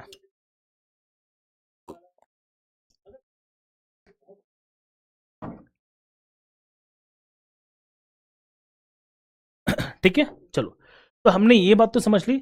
अब हमें ना थोड़े थोड़े फैक्ट भी समझने पड़ेंगे। थोड़े थोड़े फैक्ट क्या होते हैं इनको देखो। जैसे एक क्वेश्चन बन जाता है कभी कभी कि भैया बता दो गियर रेशियो क्या होता है। देखो गियर रेशियो की बात करते हैं। बहुत सिंपल सा क्वेश्चन देखिए बनता है कि गियर रेशियो कुछ नहीं भैया, दोनों के दोनों दांतों का अनुपात होता है। दोनों के दोनों दांत मतलब क्या होते हैं देखो, जैसे मान लो कि ये हमारे पास ड्राइव है और ये हमारे पास ड्राइवन है। मैंने क्या बताया था देखो कि ऐसा कोई फिक्स नहीं होता कि ड्राइव की वैल्यू हमेशा छोटी बनती है या ड्राइव हमेशा छोटे आकार का होता है बड़े आकार का होता है। इसका शेप कुछ भी हो सकता है, ये बड़ा भी हो सकता है, छोटा भी हो सकता है, बराबर भी हो सकता है। आप ये मत करना प्लीज कि भैया ड्राइव जो होता है हमेशा बड़ा होता है, और जिसने पढ़ा दिया हो तो उसने गलत पढ़ा दिया आपको। ठीक है, देखो ध्यान से। अब मान लो कि ड्राइव है, ड्राइव के दांत है T1 और यहां पे दिया गया ड्राइवन, एक है चालक एक है चलित, और चलित के यहां पे दांत दिए जा रहे हैं T2। ठीक है, तो दोनों के दोनों दांतों का जो अनुपात होता है साथियों उसे बोलते हैं क्या, गियर रेशियो। क्या बोलते हैं, गियर अनुपात बोलते हैं। अब मैं आपको एक बात बता दूं, सुनो ध्यान से। ये जो गियर अनुपात होता है ना, ये कभी नहीं बदलता। ठीक है, ये किसे नहीं, ये कभी नहीं बदलता, ये कभी नहीं बदलता। मतलब आप यहां पे कितना भी एडलियर लगा दो, क्या लगा दो, एडलियर लगा दो, एडलियर इसको चेंज नहीं करता। आप समझ गए। तो दोनों का यहाँ पे अनुपात क्या होगा साथियों, समझ में आ गई। छोटी सी बात, जैसे एग्जांपल दिया गया है, यहाँ पे है टोटल 8 तीत और यहाँ पे कितने 16 तीत। तो बताओ भैया इसका अनुपात क्या हो जाएगा। देखो ड्राइवन अपॉन यहाँ पे ड्राइव करोगे तो 16/2 कितना होता है, 2:1 होता है। आप समझ गए। अब मैंने क्या बताया था देखो, मैंने बताया था साथियों कि जब भी हम दो गियर के बीच में कोई दूसरा गियर लगाते हैं उसे क्या बोलते हैं, उसे बोलते हैं एडलियर। ये भी मैंने पढ़ाया था अब आपको। देखो ये पढ़ाया था मैंने, कहा गया हमारा एडलियर, ये रहा। अब इस पॉइंट को समझना, अब आप समझ जाओगे। देखो ये हमारे पास में ड्राइवर है और ये ड्राइवन है। जब मान लो कि थोड़ा गैप ज्यादा हो तो हमने लगा दिया एडलियर। अब ये बताओ कि इसके दांतों की संख्या कितनी है, इसके दांतों की संख्या है T1। यहां पे ड्राइवन, इसके दांतों की संख्या कितनी, T2। कितनी है, T2। सुनना ध्यान से, T2। अच्छा, इसके घूमने की स्पीड कितनी है, N1। इसकी घूमने की स्पीड कितनी है हमारे पास में, N2। मान लो इसका रेडियस है R1, इसका रेडियस कितना है, R2। ठीक है, आप समझ गए छोटी सी बात को, कोई दिक्कत तो नहीं है। इसका भी डायमीटर है D1 और इसका डायमीटर है D2। क्या है, D2। अब मुझे जरा ये बता दो कि जो एडलियर होता है, एडलियर, ये क्या किसी प्रकार से गियर के रेशियो में परिवर्तन करेगा। क्या ये किसी प्रकार से साथियों यहां पे T2 अपॉन के T1 में चेंज करेगा। बताओ जल्दी से, जल्दी बताओ सबके सब कमेंट के अंदर। क्या इसके द्वारा किसी प्रकार से T2 अपॉन T1 की वैल्यू में चेंज होने वाला है। ये जो छोटा सा लगा है ये एडलियर, क्या ये T2 अपॉन T1 की वैल्यू में चेंज करेगा, करेगा क्या, नहीं करेगा, नहीं करेगा ना। हाँ, अच्छा, क्या ये किसी प्रकार से वेलोसिटी रेशियो में परिवर्तन करेगा, क्या ये किसी प्रकार से वेग अनुपात में परिवर्तन करेगा, क्या ये N1 N2 की मात्रा में चेंज करेगा, नहीं करेगा। क्या ये R1 R2 की मात्रा में चेंज करेगा, नहीं करेगा। D1 अपॉन D2 की मात्रा में चेंज करेगा, नहीं करेगा। समझ में आ गई। मतलब जो एडलियर होता है ये सिर्फ और सिर्फ डायरेक्शन चेंज करने के लिए यूज किया जाता है। मैं बता चुका हूं साथियों, जब हम ऑड का यूज करते हैं, 1 3 5 यूज करते हैं, तो ड्राइवर और ड्राइवर की जो डायरेक्शन होती है वो सेम हो जाती है। और हम जब यहाँ पे इवन यूज करते हैं, इवन यूज करते हैं, देखो इवन यूज करते हैं, तो इवन यूज करने पर ड्राइव और ड्राइवन की जो डायरेक्शन होती है वो अलग अलग हो जाती है। तो क्वेश्चन बनता है कि एडलियर का इस्तेमाल कहां पर किया जाता है। ये सिर्फ और सिर्फ क्या करता है बेटा, घुमाव की दिशा को बदलता है। अगर इतना समझ गए तो तुम्हें कोई बीएससी में बेटा पास होने से रोक नहीं सकता। जल्दी बता दो मुझे कि मेरे छोटे भाई बहनों को यहां तक की सारी बातें चमक गई हैं, समझ गए, और कितना कुछ नया सीखने को मिला ये भी बता दो सबके सब प्लीज।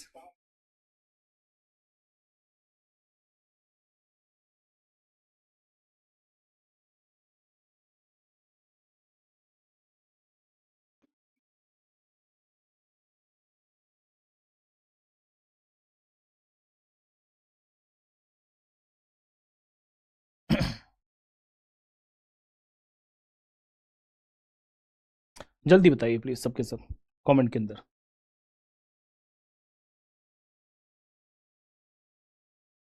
बेटा जिस फीस में आपको ये कंटेंट दिया जा रहा है ना, वो फीस बहुत कम है।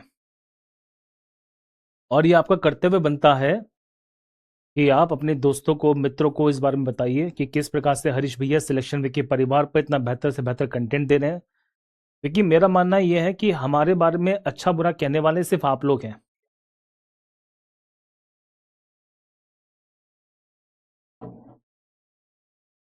ठीक है, कंफर्म है।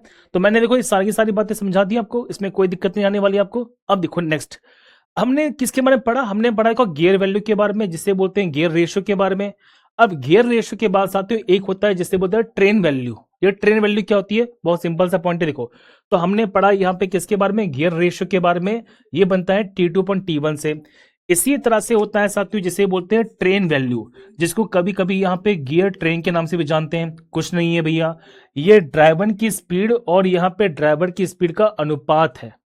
ठीक है, ये अनुपात है, इसको मैं बताना चाहता हूं, इस बात को जरा समझिएगा। देखो जैसे आप कहेंगे सर ट्रेन वैल्यू क्या होती है, तो N2 upon N1। अब आपको मैं एक बात बता दूं, सुनो ध्यान से, देखो लॉजिक समझो कि आप यहां पे समझने का प्रयास करना। ये बहुत प्यारा पॉइंट है कि जो बन जाता है, देखो ध्यान से। तो ट्रेन वैल्यू की जो वैल्यू बनती है वो क्या बनती है हमारे पास में? N2 upon N1 बनती है। इस बात को जरा समझो, ठीक है। तो ट्रेन वैल्यू क्या बनेगी? तो ट्रेन वैल्यू भैया बनती है हमारे पास में N2 upon N1। तो मतलब चालक की घूमने की जो चालित की घूमने की जो गति होती है, बटे में क्या कहेंगे? तो बटे में होता है साथियों हमारे पास में चालक की गति। इसको लेके कभी कभी क्वेश्चन बन जाते हैं, तो छोटे छोटे क्वेश्चन बनते हैं, ज्यादा हार्ड क्वेश्चन देखने को नहीं बनते। ठीक है, कंफर्म है। चलिए, अब इक्का दुक्का थोड़ी बहुत यहाँ पे हमारे पास में थ्योरी आ जाती है, उस थ्योरी को भी समझ लेते हैं। और फिर यहाँ पे किसका इस्तेमाल कहाँ पे किया जाता है मैं वो भी बता देता हूँ। आप जरा यहाँ पे देखो ध्यान से। जैसे पूछते हैं, बताओ कि यहाँ पे स्पीड के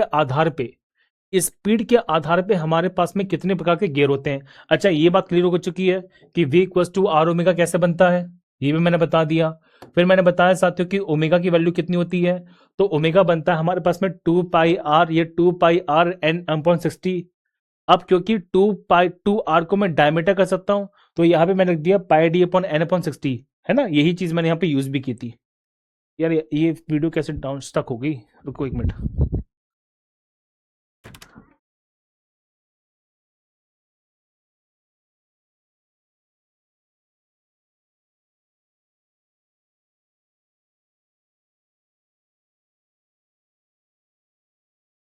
चलो, तो ये दोनों मैं आपको बता चुका हूं कि कैसे हुआ है। ठीक है, अब देखो हमारे पास में ना होता है क्या चाहते हो कि यहाँ पे कभी कभी एक दो क्वेश्चन ऐसे बन सकते हैं, थोड़े से फैक्चुअल टाइप के, बता दीजिए।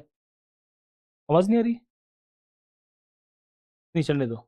देखो, तो जैसे यहाँ पे ना बहुत कम स्पीड के गियर होते हैं, कुछ ऐसे स्पीड के गियर होते हैं जो भी बहुत धीमे धीमे चलते हैं, जिनकी स्पीड यहाँ पे 3 मीटर पर सेकंड से कम होती है। जैसे हमारी घड़ी की बात करते हैं, तो हमारी घड़ी में साथियों जो चलने वाले गियर होते हैं ना, उनकी स्पीड बहुत कम होती है।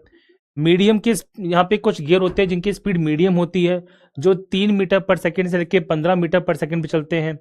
और कुछ ऐसे गियर होते हैं जिनकी स्पीड बहुत अधिक होती है, जो 15 मीटर पर सेकंड से ज्यादा चलते हैं। तो ये पॉइंट आपको कभी कभी याद कर लीजिएगा। ठीक है, अब सुनो, ये हमारे पास में है साथियों गियर के एग्जाम्पल। यहां से क्वेश्चन बनता है, देखो प्लीज प्लीज प्लीज, आपको यहां से क्वेश्चन देखने को मिलेगा। यहां से बेटा क्वेश्चन आता है, ठीक है, यहां से क्वेश्चन आता है।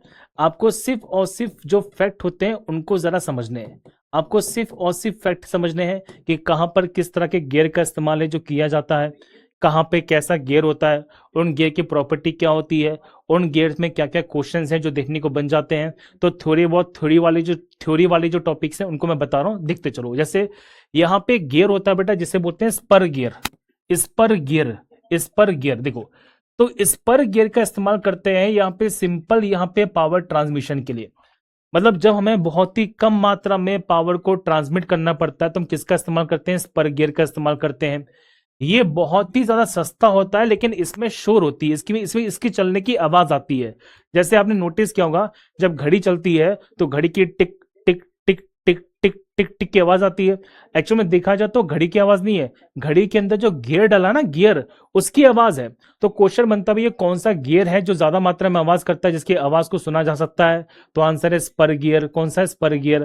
क्वेश्चन बनता है कि हमारी घड़ियां होती हैं, जो मशीन्स होती हैं, जिसमें आवाज आती है, किस कारण से आती है? तो आंसर है स्पर गियर के कारण आती है। आप समझ गए छोटी सी बात को, तो गलती मत करना। तो घड़ियों के अंदर यहाँ पे कौन सा गियर डलता है? तो घड़ियों में साथियों डलता है स्पर गियर। ये ना जाने कितनी बार क्वेश्चन पूछा गया है। चलो, इसी के बाद हम बात करते हैं हेलिकल गियर के बारे में।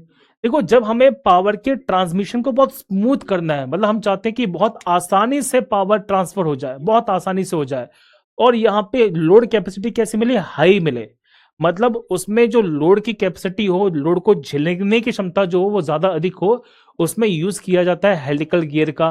क्वेश्चन बहुत प्यारा बनता है। तो जब यहाँ पे पावर का ट्रांसमिशन बहुत स्मूथ होता है और लोड कैपेसिटी कैसी होती है साथियों, हाई होती है। कैसी होती है, हाई होती है। उसमें यूज करते हैं हेलिकल गियर। हेलिकल गियर का सबसे ज्यादा यूज किया जाता है गाड़ी के अंदर। क्वेश्चन बनता है, बताओ कि हमारे गाड़ी ये जो इंजन होते हैं ना, गाड़ियां, तो गाड़ियों में साथियों कौन से गियर का इस्तेमाल करते हैं, तो आंसर है हेलिकल गियर का इस्तेमाल करते हैं। क्या इतनी सी बात क्लियर है बाबू? कोई दिक्कत तो नहीं है? बोलो जल्दी से सबके सब।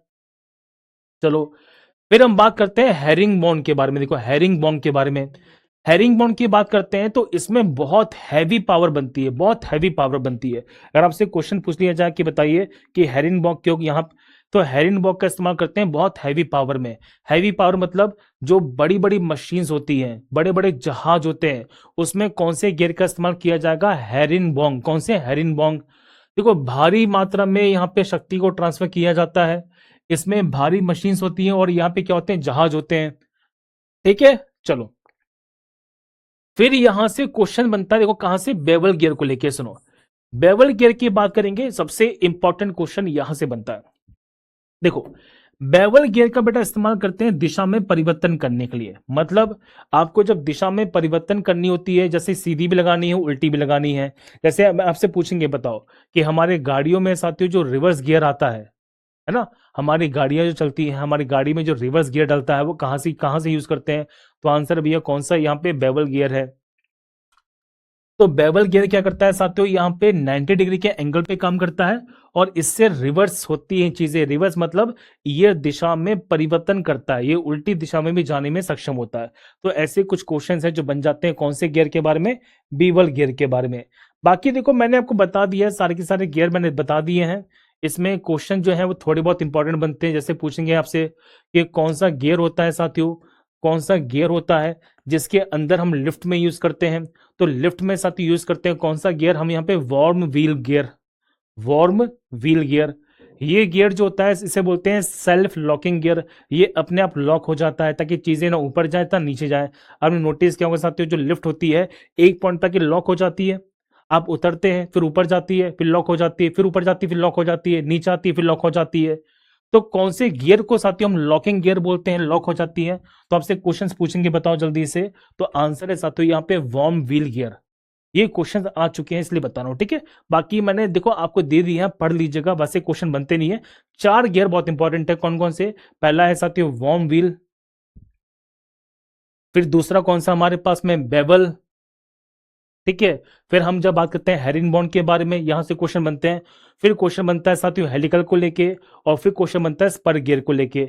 2019 में एक क्वेश्चन आया था यहां से, देखो ये क्वेश्चन था 2019 का, दिखाई दे रहा है 2019 में क्या क्वेश्चन था, सुनना ध्यान से, कि शक्ति पारेषण के लिए, पावर ट्रांसमिशन के लिए कौन सा गियर होता है जो प्रतिच्छेदी शाफ्ट में उपयोग किया जाता है।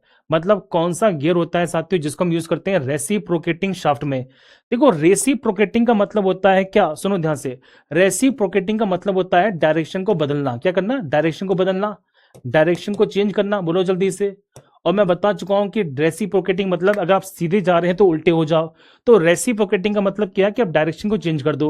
और मैं बता चुका था साथियों कि डायरेक्शन को चेंज करने का काम किसके द्वारा किया जाता है, तो आंसर है बेवल गियर के द्वारा। आई भी तो बताया मैंने आपको कि यहाँ पे कौन सा गियर है साथियों जो डायरेक्शन को चेंज करता है। कहाँ गया, देखो ये रहा, कहाँ गया भैया, ये रहा। तो डायरेक्शन को चेंज करने का काम कौन करता है बताओ, तो आंसर है रेसिप्रोकेटिंग, मतलब बेवल गियर करता है। समझ में आ गई। तो एक क्वेश्चन आता है 2019 में, 24 में नहीं आया, क्या पूछा, क्या पता कि वे इस बार पूछ लिया जाए, ठीक है। तो ये आपको मैंने सारी बातें हैं जो बता दी हैं, गलतियां मत करना, पहले बता रहा हूं, ठीक है।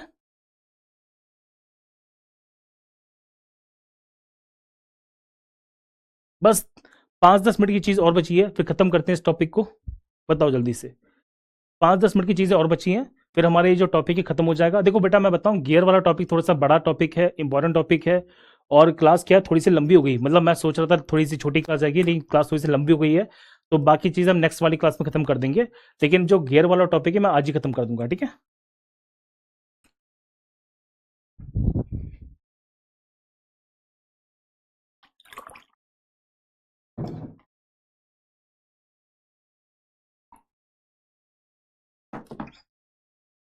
चलिए, अब देखिए हमारे पास में ना कुछ क्वेश्चंस बनते हैं यहाँ पे गियर को लेके, मतलब व्हील और एक्सल को लेके। इसको जरा समझिए। देखिए, आप देख पाओगे साथियों कि हमारे पास में देखो ये जो है वो बड़ा हो गया और ये छोटा हो गया। आप समझ गए। अब देखो यहाँ पे जो ड्राइवर है साथियों बड़ा हो चुका है और जो ड्रिवन है वो छोटी हो चुकी है। तो ऐसा कोई फिक्स नहीं होता कि भैया ड्राइवर हमेशा छोटा बनेगा। मैं पहले बता रहा हूँ, प्लीज गलती मत करना। बहुत से लोग हैं जो गलत पढ़ा देते हैं कि भैया ड्राइवर हमेशा छोटा बनेगा। ऐसा नहीं है बाबू, ऐसा कोई फिक्स नहीं है। देखो यहाँ पे ड्राइवर बड़ा है और यहाँ पे ड्राइवर कैसा है, छोटा हो चुका है। अब आपको बताऊं कि यहाँ पे ना कुछ हमें टर्मिनोलॉजीज को याद करनी है। देखो होता क्या है साथियों कि ये जो आपको छोटी छोटी लाइन दिखाई दे रही है, ये जो लाइन होती है साथियों, यही वो वास्तव में लाइन होती है जहां पे दोनों चीज आपस में टच करती। देखो जैसे यहाँ पे भी देखो लाइन आ रही है, आ रही है। अब ये पॉइंट ऐसा पॉइंट है जहां पर दोनों के दोनों जो सर्कल्स होते हैं या दोनों के दोनों जो गियर होते हैं ना वो टच करते हैं। तो जिस पॉइंट पे टच करते हैं उसे बोलते हैं पिच सर्कल, उसे बोलते हैं पिच वृत्त। क्या बोलते हैं? पिच वृत्त बोलते हैं। सर ये पिच वृत्त क्या होती है? ये एक इमेजिनरी लाइन होती है जो यहाँ पे पास करती है through the point where the great जो गियर टीथ होती है ये आपस में जुड़ती हैं। जैसे मैं एग्जांपल पूछूंगा आप लोगों से, बताना, समझना। देखो ध्यान से, ये मेरी उंगलियां हैं। अब देखो मेरी उंगलियां आपस में ऐसे मिक्स करने वाली हैं। तो देखा जाए तो मेरी क्या सभी की सभी उंगलियां पूरी फिट हो गई है? नहीं हुई। आप नोटिस करो साथियों, मेरी उंगलियों के अंदर थोड़ा सा गैप नजर आएगा। सर बिल्कुल नजर आएगा। लेकिन देखा जाए तो मेरी उंगलियां भी कहीं ना कहीं मैच कर चुकी हैं। तो ये जो बीच की सेंटर लाइन है, ये जो बीच की सेंटर लाइन है जहां पे दोनों की दोनों उंगलियां मिक्स हो चुकी हैं, इसी को मैंने नाम दिया साथियों, जिसे क्या बोलते हैं? पिच सर्कल बोलते हैं। मतलब जब दो गियर आपस में जुड़ते हैं ना, तो यहां पे साथियों एक ऐसी रेखा बनती है जहां पे गियर वास्तव में फंस जाते हैं, जहां पे गियर वास्तव में फंस जाते हैं। उसी को हमने एक नाम दिया है साथियों, जिसे बोलते हैं पिच सर्कल। क्या बोलते हैं? पिच सर्कल बोलते हैं। इसमें दो तीन शब्द आपके लिए नए नए आएंगे, पहले बता रहा हूं। देखो, तो ये एक तरह की काल्पनिक रेखा होती है जो उन बिंदुओं से होकर गुजरती है जहां पर गियर के जो दांत होते हैं वह आपस में संपर्क में आते हैं। ठीक है, जहां पे गियर के दांत वास्तव में एक दूसरे के साथ संपर्क में आते हैं। ठीक है, कंफर्म है? इससे क्या चीज को निर्धारित किया जाता है? तो इससे साथियों वेलोसिटी रेशियो बनती है। क्यों? अगर भैया गियर के दांत आपस में संपर्क में नहीं आएंगे तो क्या आप यहां पे साथियों वेलोसिटी रेशियो निकाल पाओगे? अब आप खुद ही सोचो ध्यान से, वेलोसिटी रेशियो क्यों जरूरी है, इसके रीजन समझना। जैसे ये मेरे पास एक गियर है और ये दूसरा गियर है। मैं चाहता हूं भैया कि इसके दांत इसके बीच में आ जाए। क्या होगा यदि यदि सोचो कि दांत के दांत आपस में टकरा जाए? अब जब दांत के दांत आपस में टकराएंगे तो गियर में भी ये दिक्कत पैदा हो जाएगी। दांत से दांत नहीं टकरानी चाहिए, दांत एक दूसरे के गैप में भरने चाहिए। तो ये डिपेंड करता है वेलोसिटी रेशियो पर। जैसे मान लो इसकी घूमने की रफ्तार और इसकी घूमने की रफ्तार इस प्रकार से है कि इन दोनों के जो दांत होते हैं आपस में मिक्स हो जाते हैं, तो हमारा वेलोसिटी रेशियो कैसा है? सेम है। मतलब कैसा है? फिक्स है। तो ये क्वेश्चन बनता है कि जब दांत के दांत आपस में फिक्स हो जाए, मतलब एक दूसरे गैप में आ जाए, उसी से क्या बनती है? वेलोसिटी रेशियो बनती है। अगर वेलोसिटी रेशियो में चेंज हुआ तो ये दांत के दांत टकराएंगे, फ्रिक्शन होगा और गियर टूट जाएगा। ठीक है, तो इससे किस चीज का निर्धारण किया जाता है? तो इसी से साथियों वेलोसिटी रेशियो का निर्धारण किया जाता है। किसके माध्यम से? पिच सर्कल के माध्यम से। पॉइंट को जरा समझना। दूसरा पॉइंट देखो ध्यान से, हम बात करते हैं किसके बारे में साथियों? मॉड्यूल के बारे में। मॉड्यूल बहुत इंपॉर्टेंट है। क्यों इंपॉर्टेंट है? क्योंकि मॉड्यूल अभी काम करेगा। देखो, मॉड्यूल जो होता है साथियों, ये वास्तव में गियर के दांतों के आकार को बताता है कि गियर के जो दांत होते हैं कितने बड़े होते हैं। अब आप समझो कि जो अगर छोटा गियर है उसके दांत छोटे छोटे होंगे, अगर बड़ा गियर है तो उसके दांत यहाँ पे बड़े बड़े होंगे, है कि नहीं? अब दो दांतों के बीच में डिफरेंस तो है सर, बिल्कुल डिफरेंस है। तो इसके अनुपात को बताने का जो काम किया जाएगा वो किया जाएगा साथियों मॉड्यूल के द्वारा। देखो तो होता क्या, सुनो ध्यान से। मॉड्यूल जो होता है ना, ये पिच सर्कल डायमीटर और नंबर ऑफ टीथ के बीच का रेशियो है। क्या है? रेशियो है। अब आप कहेंगे सर ये पिच सर्कल डायमीटर क्या होती है, तो मैं जरा बता देता हूं पिच सर्कल डायमीटर क्या होती है। देखो ध्यान से, ये हमारे पास में भैया ड्राइवर दिया जा रहा है और ये हमारे पास में ड्राइवन दिया जा रहा है, सही दिया जा रहा है। तो पिच सर्कल डायमीटर क्या होती है साथियों? सुनो, तो पिच सर्कल डायमीटर कुछ नहीं है, सुनना ध्यान से। ये इसका जो व्यास है और इसका जो व्यास है, मतलब इसका जो यहाँ पे व्यास नहीं छोड़ो, हाँ व्यास छोड़ो, मतलब इसका जो डायमीटर है और इसका जो डायमीटर है, इनके रेशियो को ही हम क्या बोलते हैं साथियों? पिच सर्कल का डायमीटर बोलते हैं। मतलब वृत्त का जो सर्कल, जो वृत्त है ना, उसका जो डायमीटर है उसी को कहा जा रहा है क्या? यहाँ पे पिच सर्कल डायमीटर। अब देखो खुद ही सोचो, ध्यान से जरा लॉजिकली समझने का प्रयास करना।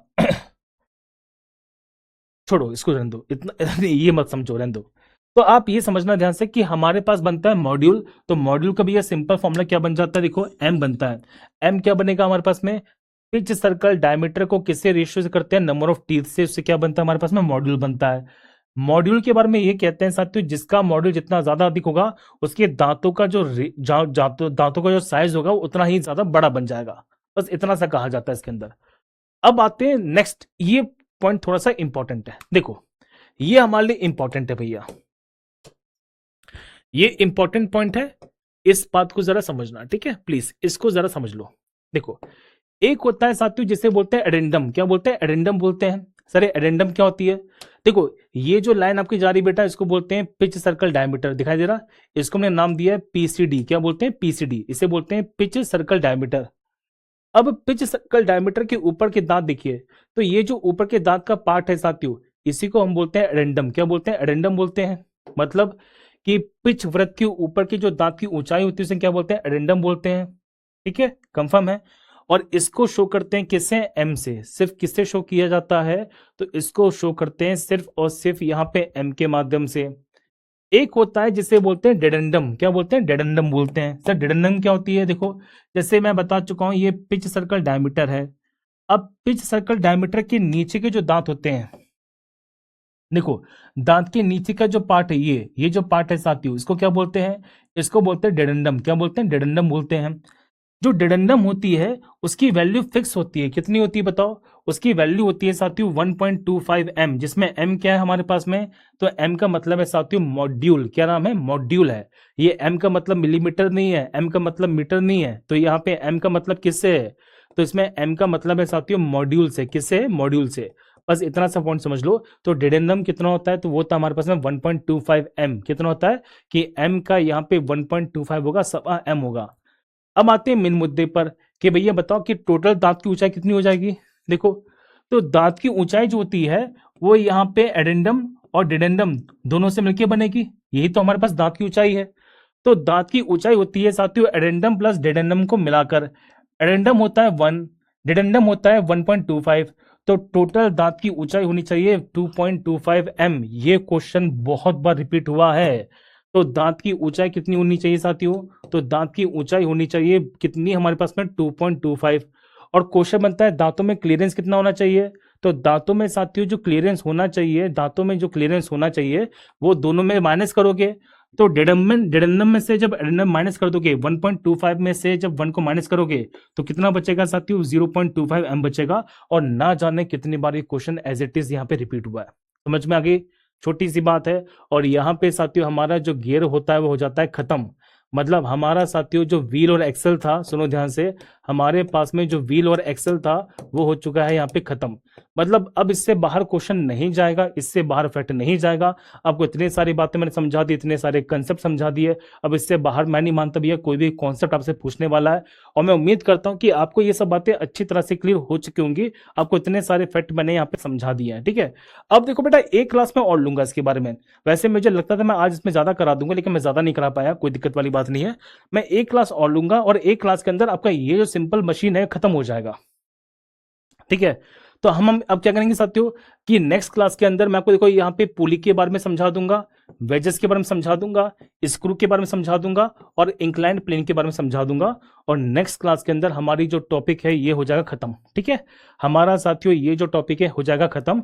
और उसके बाद हम क्या पढ़ेंगे, सुनो, इसके बाद साथियों मैं जो टॉपिक पढ़ाऊंगा ना आपको, इसके बाद जो टॉपिक पढ़ाऊंगा मैं आपको, ये पढ़ाऊंगा यहाँ पे किसके बारे में, ऑक्यूपेशनल सेफ्टी एंड हेल्थ के बारे में। तो ये टॉपिक हमारा नेक्स्ट होगा। और फिर हम पढ़ेंगे इंजीनियरिंग ड्राइंग के बारे में, फिर हम पढ़ेंगे साथ ही फिजिक्स के बारे में। और यकीन मानिएगा कि आपकी बेसिक साइंस इंजीनियरिंग को बहुत डिटेल से पढ़ाने वाला हूं, आप अंदाजा लगा चुके होंगे। अब जल्दी से बताओ मुझे कमेंट के अंदर बेटा प्लीज कि मजा आया कि नहीं आया, पैसा वसूल हुआ कि नहीं हुआ, जो आपने सोचा था उससे ज्यादा कंटेंट मिला कि नहीं मिला, ये बताइए। इसकी पीडीएफ बेटा अभी के अभी अपलोड करवा दूंगा मैं, जस्ट क्लास खत्म होते ही आपको इसकी जो पीडीएफ है वो अपलोड हो जाएगी। कल हमारी बेटा क्लास रहेगी सुबह 11 बजे, ठीक है। क्लास की टाइमिंग में बता देता हूँ, तो क्लास की बेटा टाइमिंग हमारी सुबह 11 बजे की है।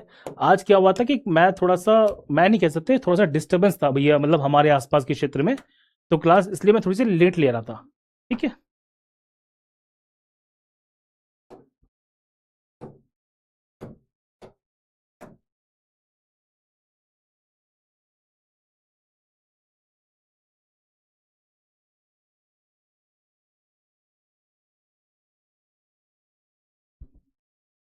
PDF अभी मिल जाएगा, डोंट वरी।